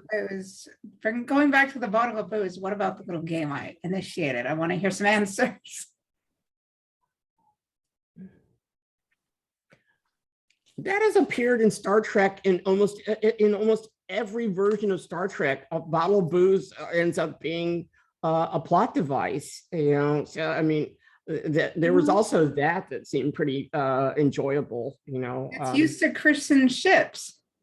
It's used to christen ships. It's always been there as a device for moving the plot ahead, even since the first generation. With Romulan brandy and all kinds of. I mean, that's always been a popular plot device in Star Trek. Yes, but what would you do? Like in the shuttle pod, if you were in the shuttle pod with somebody, like what would you do? How would you feel? How would you behave if you thought everyone was dead and you were trapped in the shuttle pod? I am curious. I've had people like Tripp more often react to me like Tripp usually does to Paul. I'm the Vulcan that pisses people off because people think I don't feel things because I'm not emotionally reacting to it like the way they would. So I can't necessarily. That's right. We're the Vulcans, right? Because of our neurodivergency, right? You and I are the Vulcans. We are called we are like the ones who process differently and we don't think the same. So we're not the same. And people are like, oh, what's wrong with you? You're freaking robots. Yeah. My grandfather was born and raised in Bermuda, which is also where my majority of my family are in Bermuda, the Azores, and the UK, and some Ireland. So, I mean, our family culture, though distinctly American, also has a lot of family customs and attitudes that are still very British. And so I tend to resonate with Malcolm a lot because I have a lot of family that are like him in behavior and attitudes. That resonates for me. But as a person, though, I'm much more like the Vulcans. That's who I relate to the most in the stories. Yeah. I think I understand why Malcolm is like that. I really understand why Malcolm is like that. Teresa? Well, I think it's really hard I know what we would like to say that we would react like if we're in a certain situation. But you see that struggle when they first realize there's debris on the asteroid. You see the different emotions and the struggle of the different emotions, because they didn't just have it. There were several emotions for each one of them. They just reacted to them in very, very different ways. You know, we've got to do whatever it takes to survive long enough to meet up with the Enterprise. We've got to do whatever we can do on our own, on our end. And then it's done, it's over, but let's leave a record of what occurred here. So I think in a way they're both thinking about what's going to happen in the future. They just have very different perceptions of what that future is going to look like. That's true. And just, you know, Trip had initially connected with the Enterprise in the beginning, but, you know, Malcolm, if you remember, like past, I don't know if you were with us back when we watched Minefield. I don't think you were, but that really was an episode where Malcolm learned to let go of his, you know, his austerity and show vulnerability. He connected with the crew. The crew realized, oh, this is a situation where we might lose Malcolm. And Malcolm realized, oh, I have to drop my wall and let people help me and let people see my vulnerable self. And Malcolm realized that he could find a family in the crew and in Captain Archer, because Captain Archer had to literally go out and help Malcolm with that mind, because Malcolm was pinned to the hole. It was a scary situation. And Malcolm literally, he ended up getting very hurt. He was pinned to the hole. Oh, I remember spike. that. Yeah, that I had a huge amount of anxiety on that episode. It really surprised me. And eventually the situation was thankfully resolved. But before that, Malcolm really didn't seem to connect with the crew, as you even see earlier in the episode. He even had anxiety about having a simple breakfast with Captain Archer because he was taught not to fraternize or connect with his superiors, as you remember him saying. Yeah, I yeah, that's the kind of thing I can really relate to, because I had all those things. My father was an officer. I had those things pounded into me as a child. Even when I was in something simple like you would think with scouts, I still had that distance between me and other scouts, and our patrol leaders and pack leaders, And then you see the progress that he makes from Minefield to the point where the crew is actually sneaking around behind his back, contacting people in his personal life to find out what kind of birthday cake he likes later on. Nobody's ever done that for me. And it's, you know, I mean, it's so interesting. You're right. The approaches, the reactions of the two officers, Malcolm was like, oh, his reaction was the way it was because he never felt as if he connected with anybody on that ship. Trip found it easier to grieve for the people, and he was more openly grieving because he felt like he had lost his family on that ship. I guess, am I making a good point? I don't know. I think so. And I think we all react to grief in such different ways in different stages. And I think just that realization that they were really, truly alone. And then, you know, when they finally get the message from the Enterprise and they're so relieved and they're so excited, only to realize that they're gonna miss it by hours. And the grief process just kick-started right back from the beginning, because they realized once again the true loneliness of space, that they were truly on their own. Yeah. That's a lot of mental anguish to just, I mean, I understand because I kind of felt that you have cancer and it's really bad. You know, you start looking at your mortality, and when you're sitting there, we've got this many hours of air left and no way to let the Enterprise know that we need them to hurry up to get here. I think they each faced it to the best of their abilities at the time. Right. But I think we saw I think the last moment of the episode to me was one of the most powerful, when he sits there, "May I call you Trip? Sleep well, my friend." I think that was a really powerful moment because for the first time, he's allowing himself to see one of his crewmates as a friend, not as a coworker, not as a superior officer, but as a peer, as a friend, Yeah. as I mean, they did face death together, and people say that nothing brings you closer than facing death together. But to me, that Well, was a very powerful facing moment. death has got to be a scary thing, right? It yeah, definitely. May I ask a question? And you can tell me to go to hell if you like. Okay. Not you, Teresa. Oh, go ahead. How did it feel when you were first told that you have cancer? How did it feel? May I ask that? Is that too personal?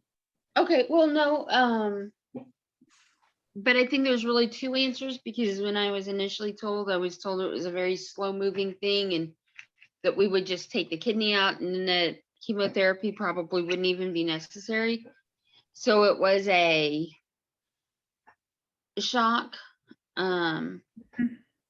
Two of my grandparents died from cancer, so that C word is kind of scary. But It is scary. I know it's scary. Remember, I had a parent who was diagnosed late and died from cancer, but I get it's scary. It's unpredictable even. Being told that it's like actually a really aggressive thing, and that this medication that I'm doing is kind of like a last ditch effort. I guess I feel like this appreciation for the fact that whatever time I have, I want to do something. And it's made me think, you know, I've got some projects that for years I have just eventually I'll get around to, that I feel like, okay, now I need to work on. But I have made a very concerted effort to reach out to people every day, someone every day, and say something positive, because I think too many people are suffering on their own right now, and they feel alone. And I know what it feels like to feel alone. I've spent many hours, days, weeks, and months in hospitals by myself, and I know what that feels like, and it's not a pleasant feeling. So I think it's caused me to want to be more observant of the people in my life that I care about that are having a hard time right now. That's good. It's good that you want to, you know, connect to people and help them feel valued and loved, cared about. That's very good.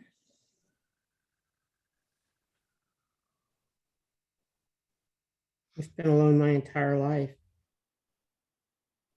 Yeah. We're very grateful that you've given some of your time to be with us. Thank You know, I enjoy being with you guys. You know, I think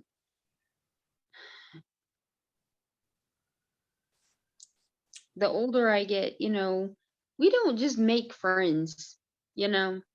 It's not like when you're on the playground and, you know, every time I took my kids to the park, they made a new friend. Um, you know, we tend to not initiate conversations. We tend to not approach people. We don't want to be a bother or whatever thought process we have. So we don't reach out to other people. But these groups and things, we come together on a point, we come together for a cause like Star Trek, and it gives us a starting point to really reach out and have conversations. There's a, I want to say it's Switzerland, but I'm not sure. There is a place where you can go, and it's sort of like a library. It's like a place where you go and you meet people, and you like have these 30-minute sessions with strangers to just have conversation with other people. And I read that and I thought that is such a cool thing, because you meet people from different walks of life that you might not have normally met. We get into these ruts, you know, where we, you know, I'm a creature of habit. I shop at the same grocery store. I go to the same places. I do the same things. So I might run into people there, and I find myself chatting it up with people in line and whatnot. But for the most part, we don't go out of our way to meet someone that's not necessarily in our group. So the area that I shop in, I'm not likely to run into someone who is financially better off than me. I'm not likely to run into somebody who's in a different mindset than me. Most everybody that shops at that store has things in common with me. They're there because it's a cheap place, centrally located, to go grocery shopping. So I think we don't go out of those comfort zones to meet people. I think we should, but we just don't. Well, I don't even know what that would be like. I've never had a comfort zone, so I literally cannot even. I can only fantasize about what you're talking about, but I never had the personal experience of something so mundane and so normal that I could rely on like that. I've never had a group of people that I could look at and say that I'm like these people, and this is like where I go, and I'm around people who are like me, and so that I would look at someone who's not part of that and see they're not like us. I don't know what that's like. I've always been other. well, At 65 years old, I have always been other. Shuttlepod One is very much about being uncomfortable. It's an uncomfortable situation. It's uncomfortable circumstances, and it's about making the best of what's uncomfortable and going with it and learning how. And that's something we all need to learn. It's about developing emotional resilience, because we don't always have control of our situation, but we have control about our feelings, our strength, our courage, our spirit, our free will. And we all have the capability of developing emotional resilience, and kudos to those who can. And kudos to those who realize that they might need a little extra help. And that's okay to ask for a little extra help in developing that. But it's important that we don't just shut each other out simply because we don't have those tools.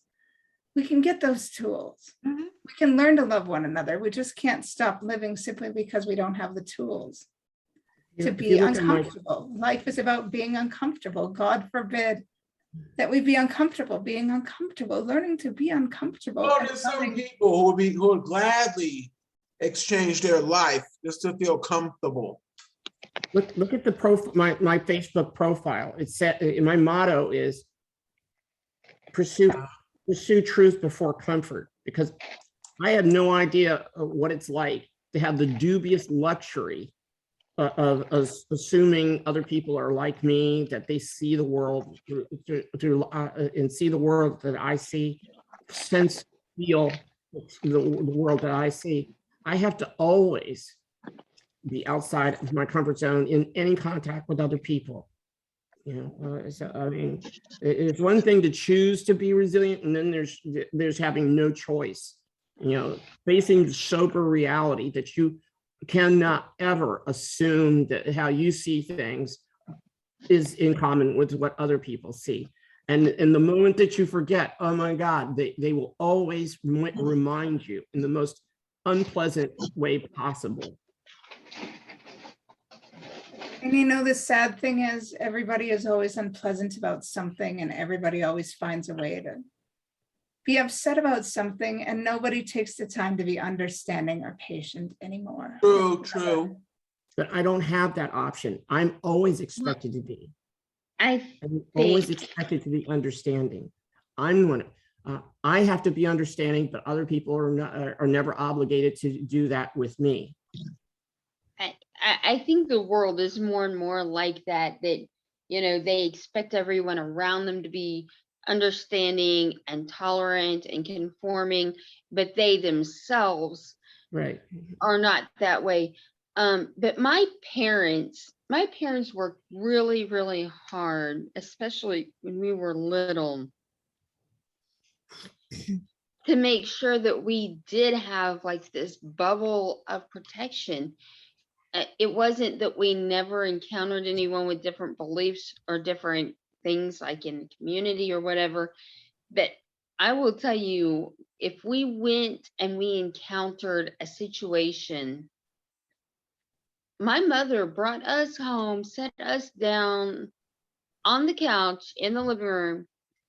The couch was literally, there were 5 cushions and one for each of us kids. She would set us down and we would sit there and we would have a family discussion over what we saw, heard, experienced, whatever that was outside of our norm, why our norm is what it is, and what made whatever situation we were in different. And I mean, that was my parents' way of, you know, bringing us up to hold on to the beliefs that they had.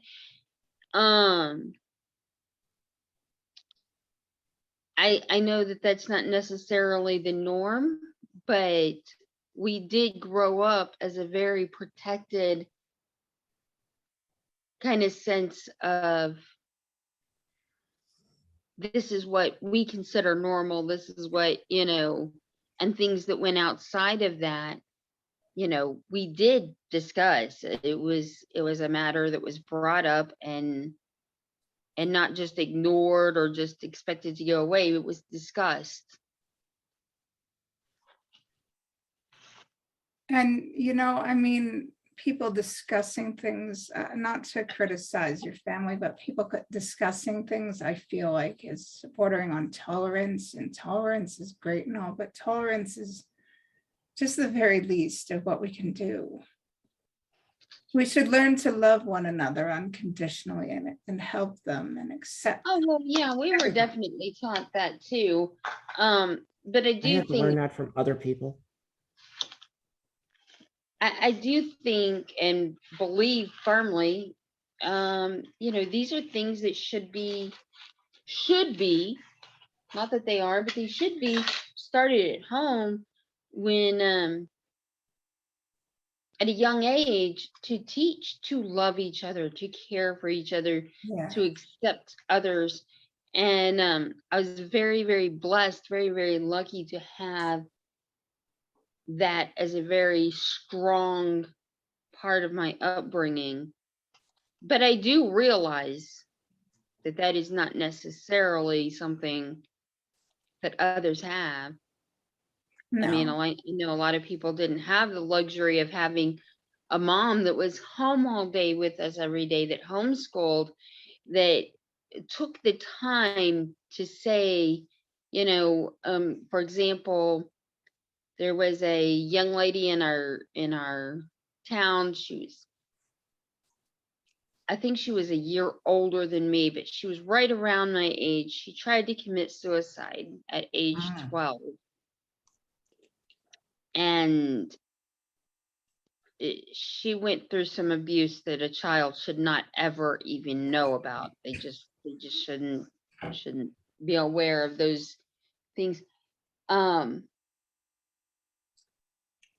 But I think most people just tried to ignore it. They pretended like it didn't happen.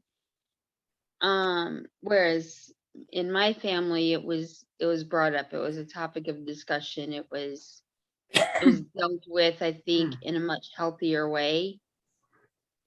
Whereas I think most of the parents thought, well, if they just didn't mention it, the kids would forget that it happened.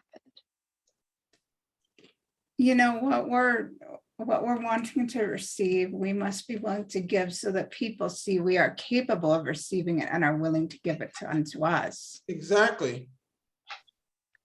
I mean, if we want to act like jerks, people are just going to be jerks to us. But if we're wanting love for ourselves, we need to be willing to give it so people are willing to give it unto us. And if we're wanting grace and forgiveness for mistakes we make, we need to be forgiving unto others who make mistakes. Is this the lesson, or is this coming from you personally? Well, Malcolm was saying to Trip, oh, you see me as the Grim Reaper. You see me as someone who's not good enough. You see me as someone who's a terrible person.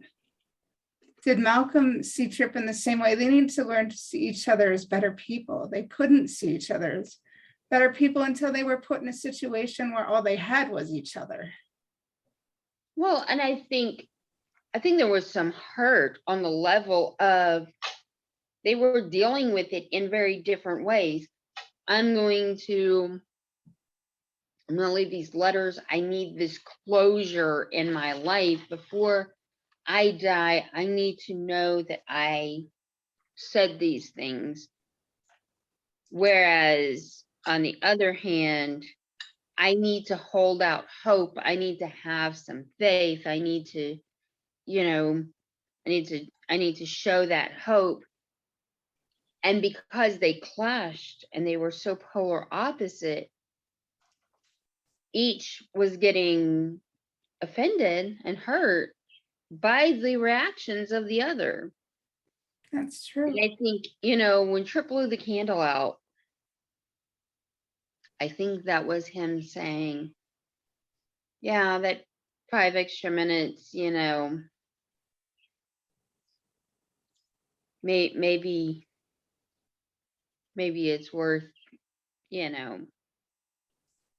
having the time together as opposed to just giving up. Well, we're never going to learn to love one another as we are until we learn to appreciate each other's differences. And that's what they eventually learned to do. And that's how they became friends. They learned to appreciate each other's differences and look past each other's quirks. And that's something we as a society are pretty much failing to do right now, is looking past each other's quirks. Although it's not my values, and I would not do that, in my experience throughout my entire life, whenever I've been in a situation like those two were, the other person would kill me, even if it only bought them a few more hours of air and heat. There you go.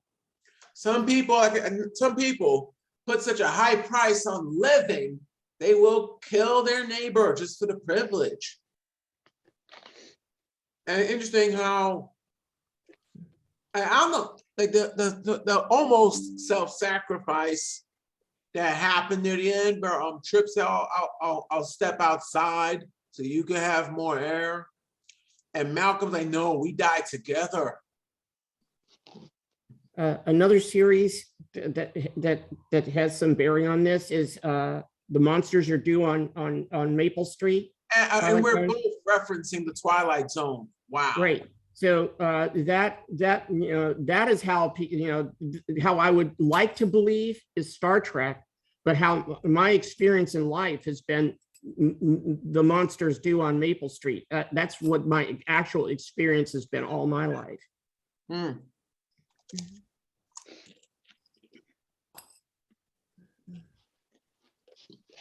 I can see that happening. Yes. I was physically abused by one of my aunts, and when I told my parents, they punished me for making up a crazy story like that. 30 years later, I'm 35 years old. My aunt, for what reason I don't know, finally admitted to my father that she'd actually done that I hadn't made that up. And what did Daddy say? Nothing, not a word. He stood there, expressionless, shrugged. And I turned to her and says, yeah, but why? Why did you do it? Because I had no idea why she was doing this to me. And it happened for over a fairly long period of time.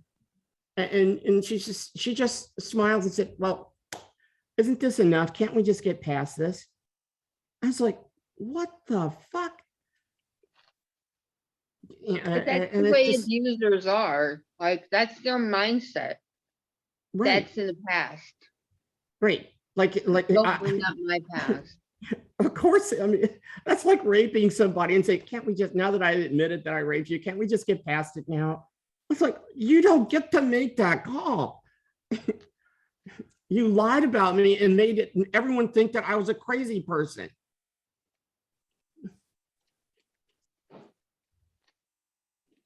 But that's, again, that is my normal. If your own family does that stuff to you, and then outside of that, I never got to have, okay, on a societal level,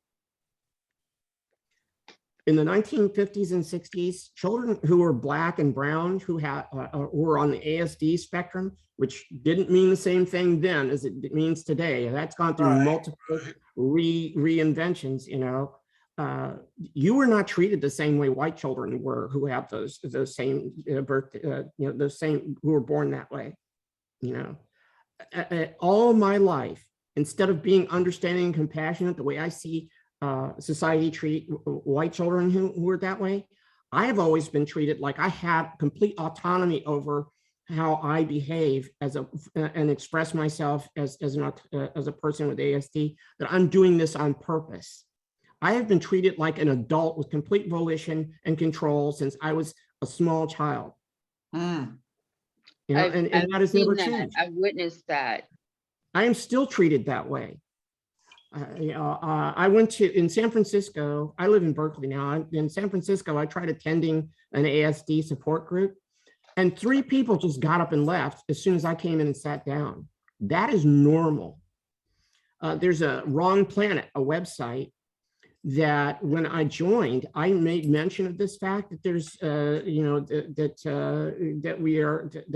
there are huge culture-wide difference in perception of people of color with ASD than there are from white. And they didn't block, I tried to log in after I made that post, and I was, I couldn't log into the forum anymore. I wrote them a letter and said, is there something I said or did? They refused to respond to that. I've never been able to join online communities because this is so prevalent within the community. I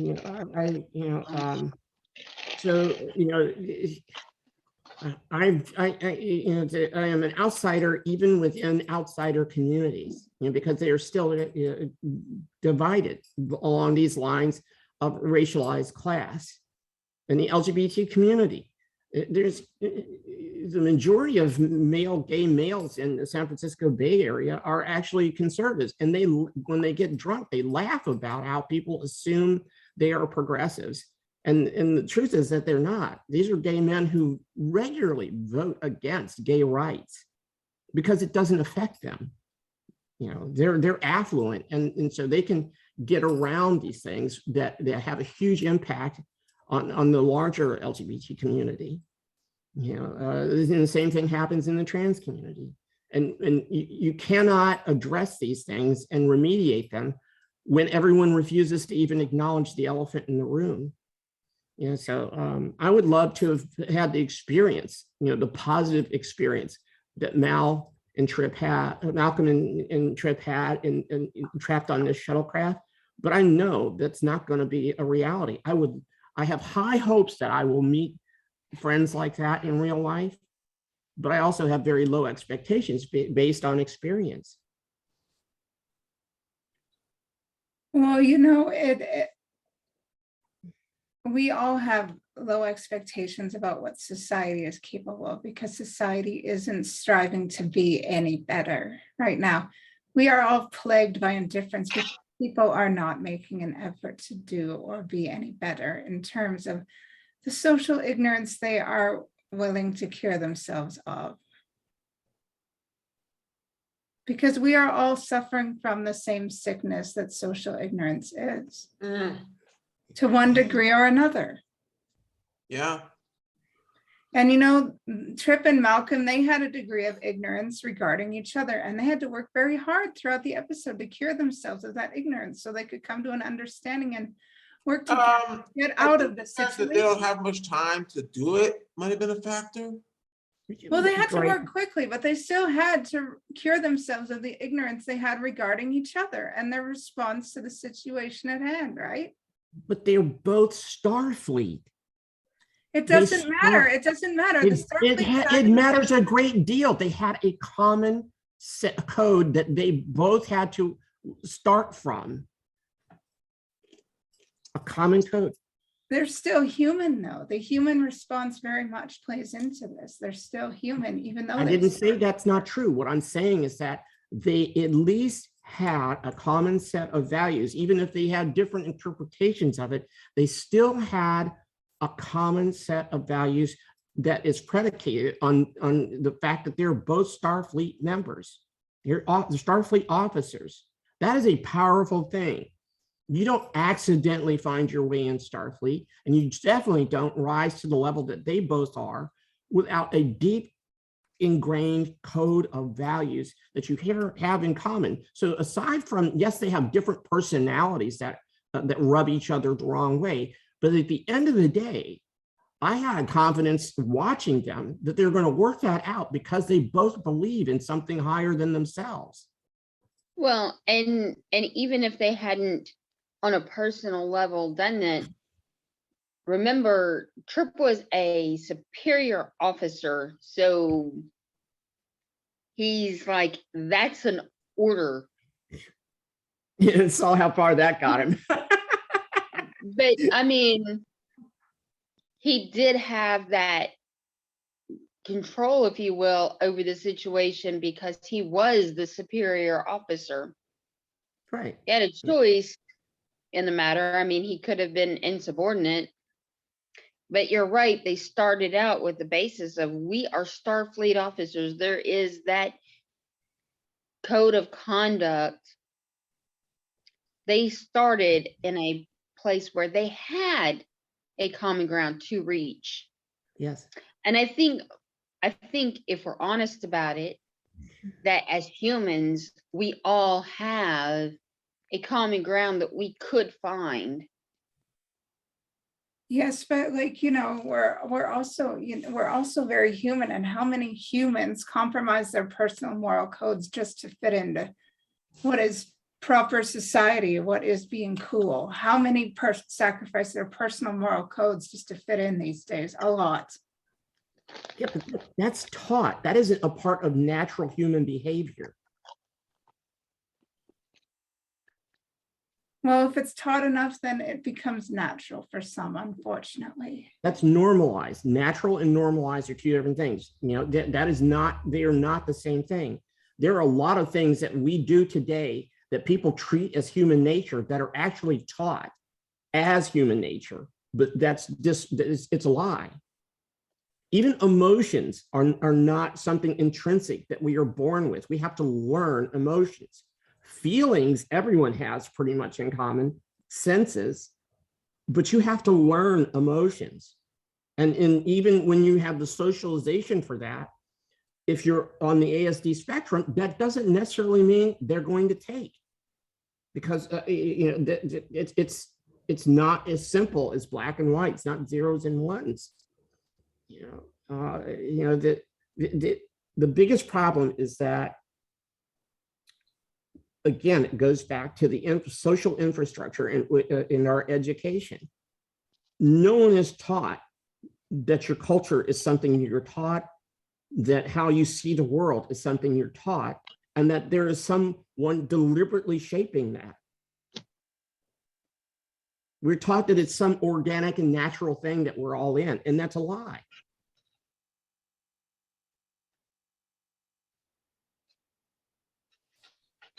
Well, I think we should do a better job at teaching each other so that there can be less social ignorance in the world. That's what we should focus on now, especially since COVID-19 is ravaging the world bit by bit. We should focus on teaching each other so we can all be better.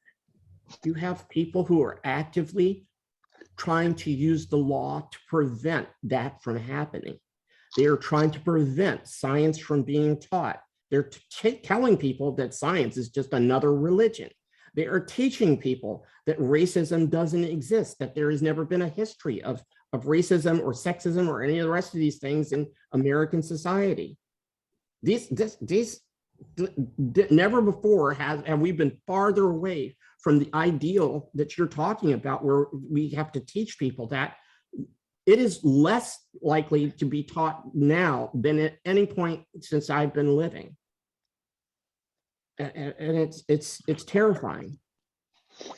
Well, I mean, we're in totally different demographics here, but I don't see that where I'm at. This is national. It's not even national, it's international. I realize that we are not to the point that we need to be, but I see a lot of people working really hard and reaching out and creating bonds and creating relationships and teaching. And I see a lot more of that. That is not objective reality. Right now, you have people trying to outlaw critical race theory, which isn't even real. Teresa, what was the rest of your comment? I see. I mean, I realize that there are some people, and some of those people are in high positions and in the government, and I realize that there are things happening. But on the level that we can work on is at our community level, and at my community level, I am seeing people reaching out to people. I am seeing hands across borders. I am seeing people reach out. I am seeing groups trying to include everyone. So I don't think it's as pessimistic as all of that. I'm not saying there's not room for growth. I am an objective person. I believe in facts. The fact is that for the last half century, over 46% of white Americans have denied that systematic racism actually exists. You know, it's fine to be objective. It's fine to be objective, but we're bordering on aggression, and that needs to stop right now. Okay, we're done.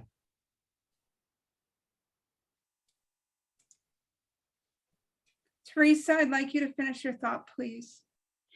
Well, I was just trying to say that I am realistic enough to know, and you and I have had discussions. Yes, and I'd like to apologize for that, by the way. Well, no, absolutely. I mean, we learn from each other, and like I said, a session or two ago, you know, you really inspired me to reach out to one of my cousins that I hadn't really been close to, you know, for the last 20 years, and really try to understand her and her neurodivergent things, because I realized that I could be better at that. But I really think that we need to embrace the idea that Gene Roddenberry started out with way back in the late 60s. I mean, what started Star Trek? The dreams of a little boy sitting in a cardboard box, looking up at the stars and what if about the universe. And he saw a universe that wasn't what he was experiencing in reality. In reality, he was not part of a utopian federation of planets where we accept people and we accept differences and we bring people in and we explore the galaxy for not to exploit it for resources, but to gain knowledge and understanding and learn about civilizations. That's part of the whole intro speech to the show. And I really do think that on a realistic level, there are more people today trying to do that. And sure, there are those that balk at change, any change. Even if it's for their own good, there are people who balk at change. But I really think that we need to give credit to the fact that there are people who are trying. There are people who,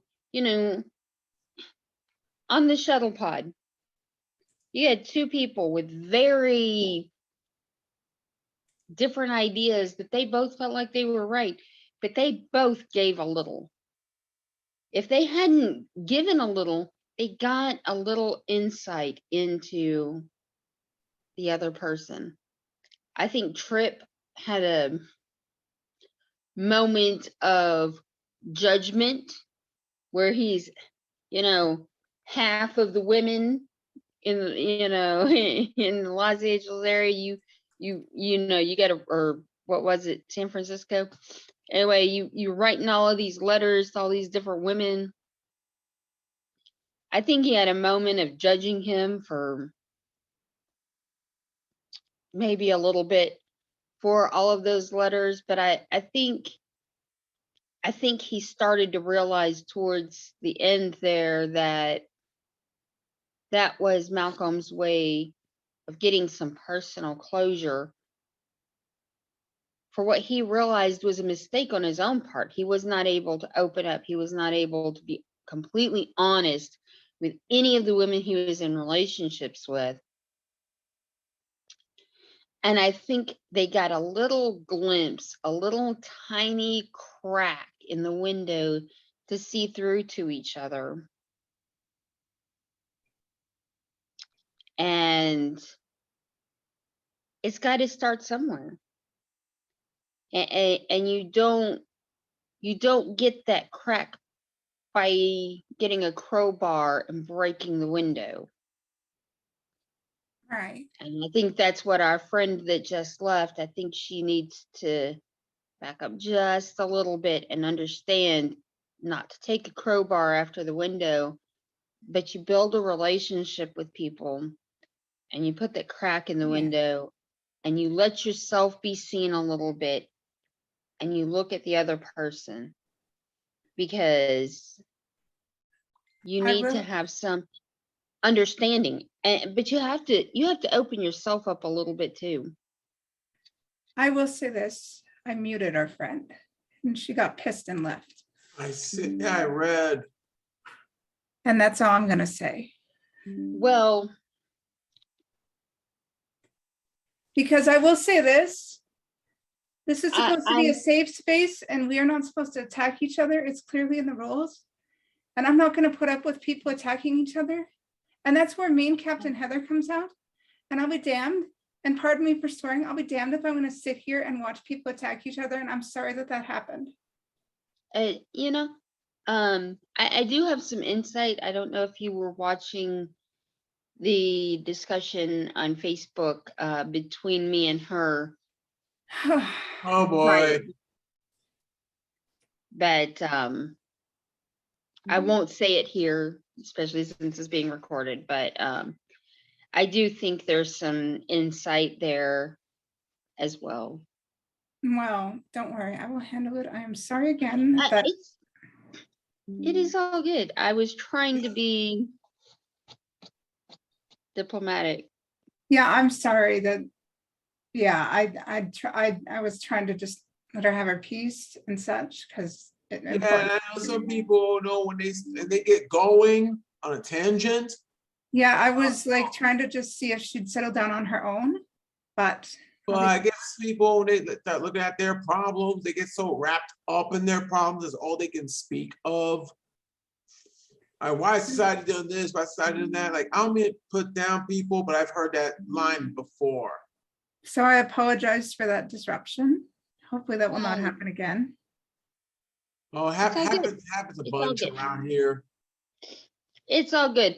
But you know, in growing the club, I mean, we're going to experience different people that come in for not necessarily the same reason we're here.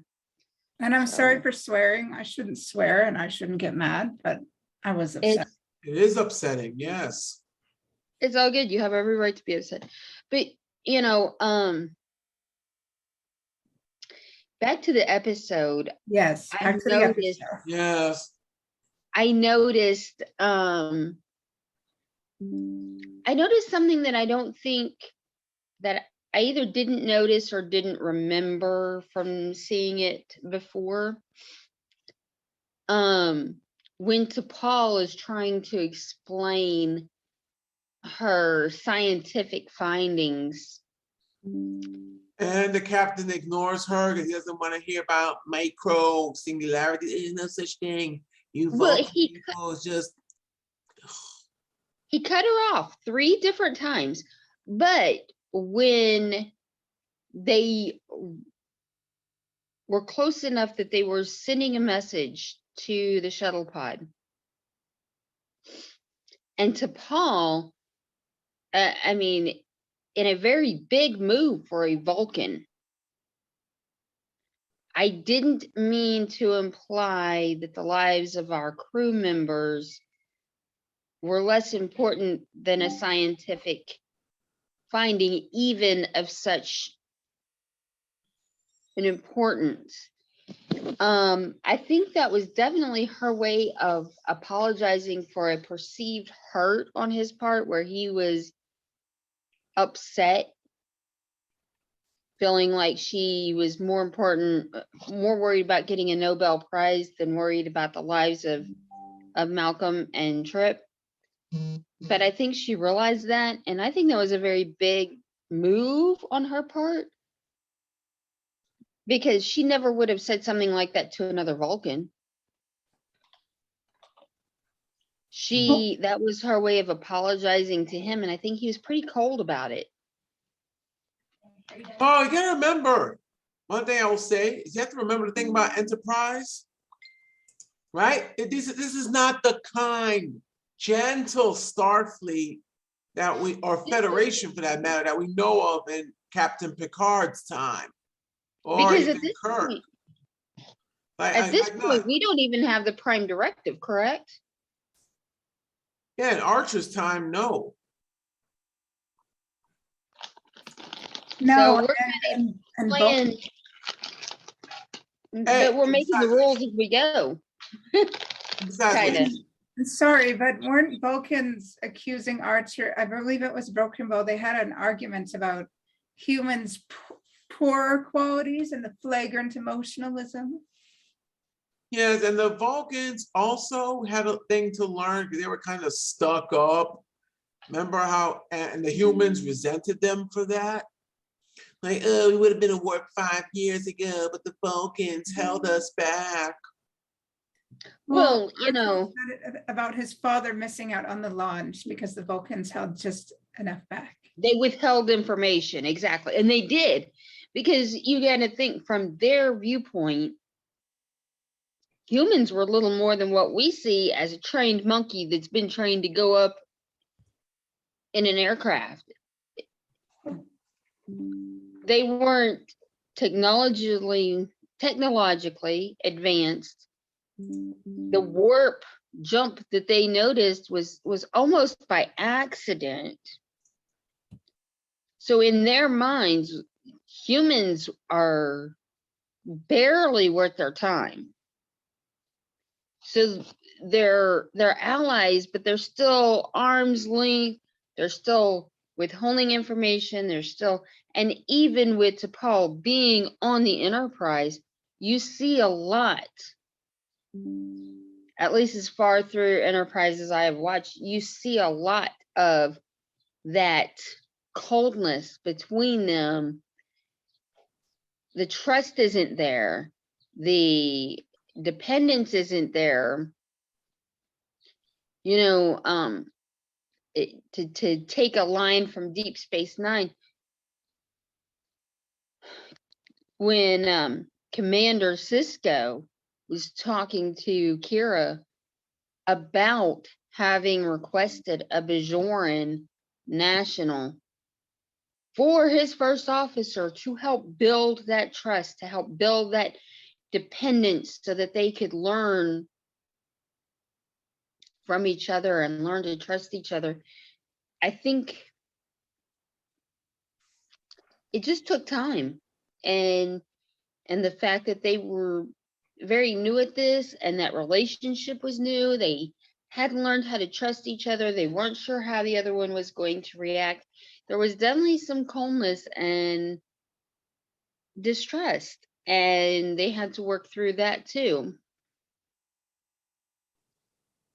Mhm. But I thought it was an interesting point that she did, you know, hold out that peace offering, as it were, and he kind of ignored it.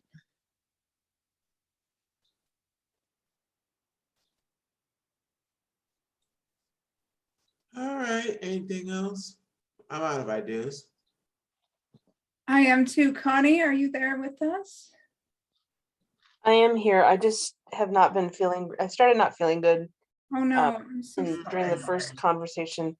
It's the kind of thing that typically passes, but that's why I haven't been on camera since the episode ended. Oh, that's okay. That's all I've right. been listening mostly, but Yeah, I hope you feel better, Connie. thank you. I'll send you some loving emojis. Thanks.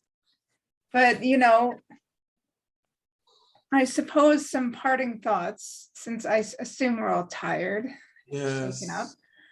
Yes. We shouldn't be afraid to learn to love those who don't react or feel or think or look the way we do. And we shouldn't be afraid to learn to understand one another. And we shouldn't be afraid to learn to get to know one another, I suppose, because we never know when we're going to have a Shuttlepod One experience. We never know when we're going to have to learn to rely on one another. Yeah. Well, I have another thought though. You know, if something hadn't happened and they still had 8 days of oxygen left, they never really would have connected. One would have been stuck reading his book and the other stuck trying to repair the ship or the shuttle pad. But they each would have been doing their own things, stuck in their own thoughts, kind of resenting the other one for having different thoughts. But if that hadn't happened, the Enterprise would have been there before they ran out of oxygen. So that time together, that struggle over life and death, none of that would have happened. That glimpse into each other's lives, that would not have happened. You know, realizing or thinking that you're going to die, thinking that life is very short. I don't know, it teaches you things like, God forbid I get personal, may I? Go ahead. Like, you know, when I realized that my dad was going to die, yes, he was abusive. Yes, he continued to be abusive when he was dying, but I was like, he's going to die, and there's not going to be another chance for him to be abusive once he's dead. So I pretty much decided to simply accept his behavior. I put boundaries up. I said, if you behave this way, I'm not going to be your caregiver. I'm going to let you crawl over the house and not be your legs, because he couldn't walk. He pretty much was losing the ability to walk and needed people to be his wheelchair chauffeur and all this. And I was like, pretty much, I'm just going to let him have his moments of grumpiness and pain and suffering, but I'm going to be his caregiver. I'm going to give him grace. I'm going to give him patience and love and compassion, because there will not be any more abuse after he is gone. So I just have to be as patient and compassionate as I can with him, because he is going to die. This is definite. This is coming. I don't know when it is coming, but I have to be as patient and compassionate and gracious and gentle and loving and forgiving as I can. And I think that's what Tripp and Malcolm saw in each other. They had to teach each other grace and compassion and love and forgiveness and all these other emotions, because they truly thought they were going to die. And so they put their pettiness aside and they reached into themselves and reached out to each other and just said, to hell with it, we're going to die. What's the point of being petty? I'm sorry. Oh, no. Don't ever be sorry for having feelings. Never, ever. But I do have a moment for you right here in my heart, because I've been in situations where you have to decide that I'm going to forgive. My dad's sister was still is emotionally and verbally abusive to certain family members, myself included. But I have decided that she's dying. She's dying. She's got onset of dementia. She's got a lot of health issues as well. I can spend this time being bitter, resenting the way that she's behaved over my entire lifetime. She's behaved that way. Longer than my lifetime, she's behaved that way to other people. Or what I've chosen to do is, when she gets that way, I simply ignore what she says, pretend like it's not even there. I'm not sure that that's the best way to handle it either, but my heart does reach out to you for that, because I get that decision that you had to make of, I can either overlook his behavior or I can react to it. And Yeah. that's the only options you had, because you can't make him not behave the way he's behaving. All you can do is change how you react. So That's true. And being a caregiver was so freaking exhausting. It was like being a caregiver of the caregiver and the house and everything. My brother wasn't helpful, so it fell on me to drive around and help my mom and help my dad and everything else. And it's like, it's so much energy, and to waste all the energy being bitter and thinking about all the abuse and how the fact he didn't love me because I had a disability and everything else. It was a waste of energy that I needed to focus on helping someone who was going to die.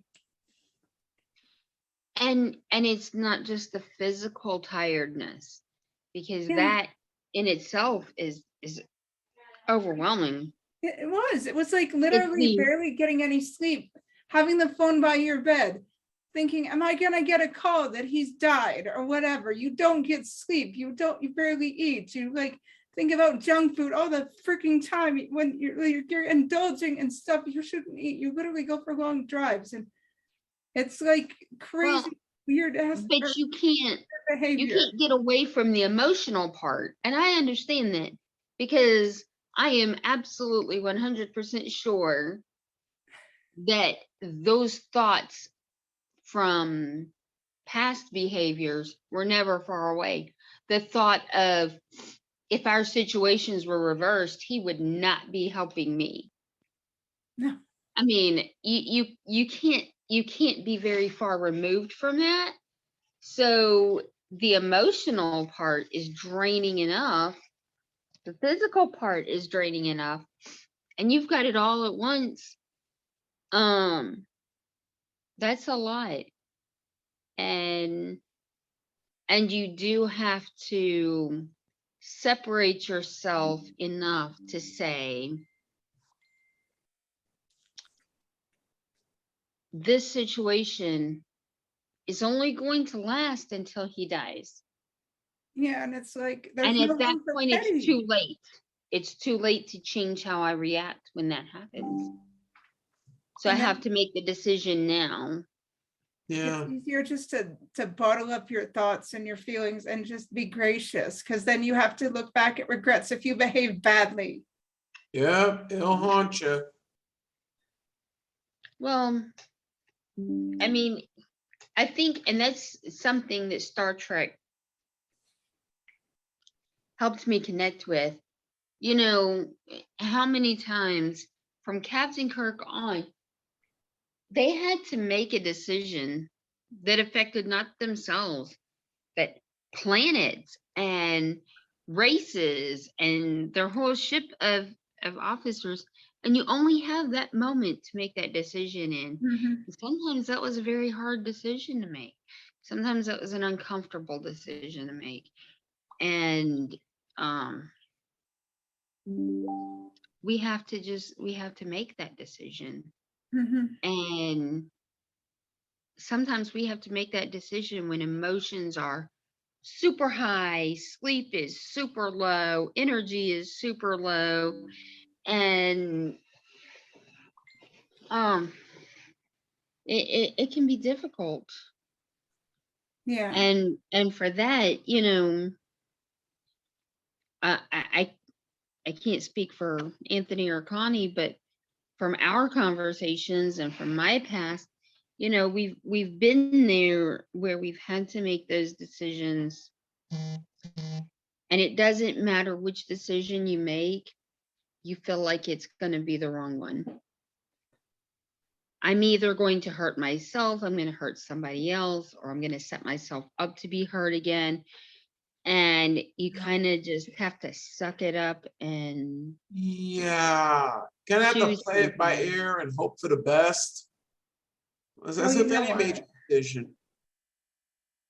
You know what? Unfortunately, with the neurodivergency, like I'm so used to I'm so used to behaving petty just because my brain doesn't react the way it's supposed to. And so I'm used to making a lot of apologies. Nonsense, because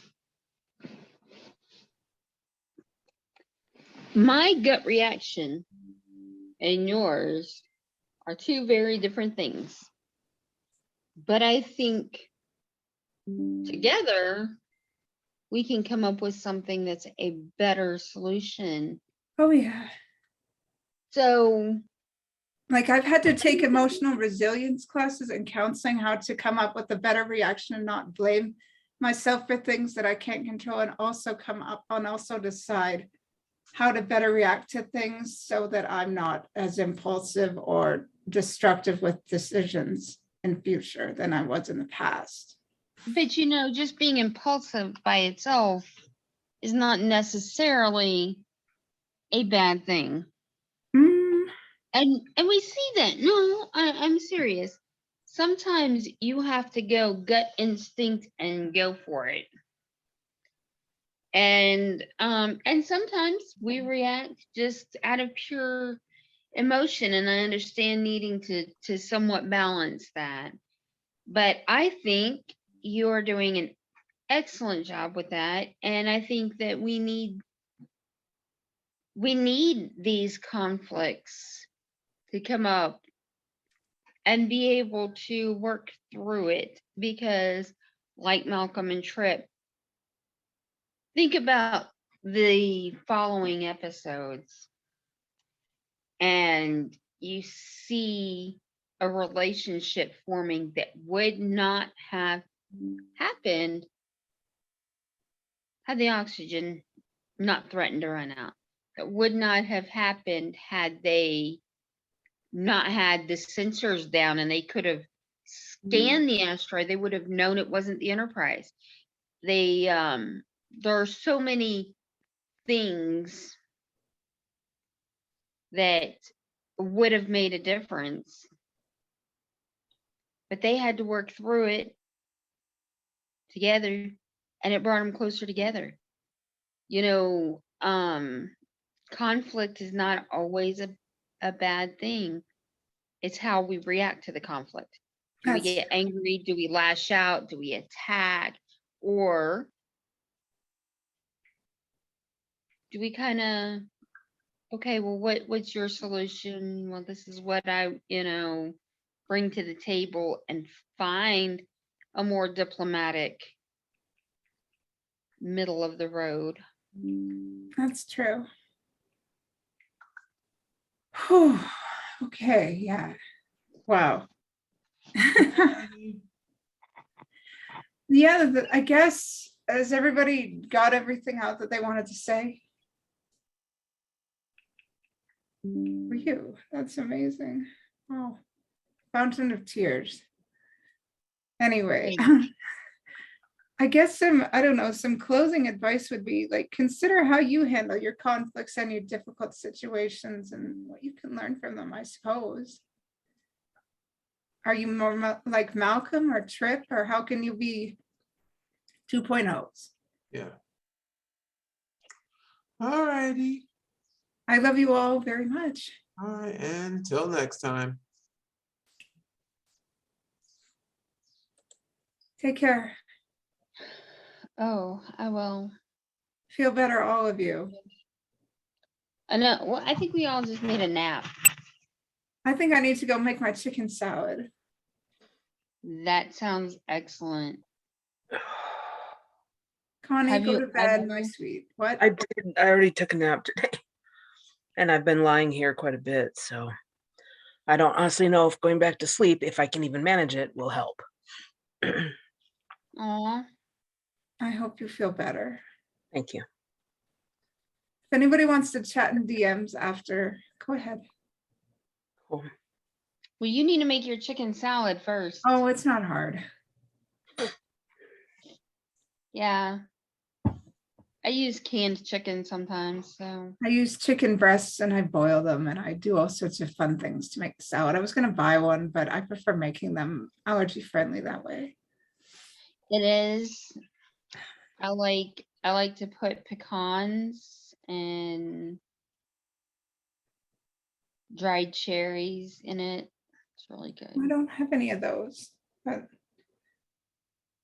I just, I'm So my next body's time, acting up today, so I don't want to go anywhere. I don't blame you. Yeah, anyway, that was a cry. I'm sorry about the cry. Oh gosh, I didn't think I was gonna No, cry, and I didn't think that story was gonna come out. Please do not apologize for crying. Yes. What would you So- say to one of us if we were crying? Exactly. I am such an extremist when it comes to emotions. I'm as bad as my mother. I'm a big believer that crying is healthy. And in Yeah. fact, did you know that, first of all, there's multiple kinds of tears. There's the kind that happen regularly, like when we blink to keep our eyes moist. There's the kind that happen when you are experiencing fumes of something like with onions or with smoke. And then there's the emotional kind. And the emotional kind contain toxins, which means that when you cry for emotional reasons, you are flushing toxins out of your body. Oh, So- that would be nice. Please do not apologize for crying. Okay, Good great. for you. Yeah. It washes your soul. It's good for you. Exactly. Yeah. Anyway, I shall let you free. Okay, ladies, have a very good night. Yes, good night. Live long and prosper, both of you. Same. Same. Bye. All right. Good night. Good night.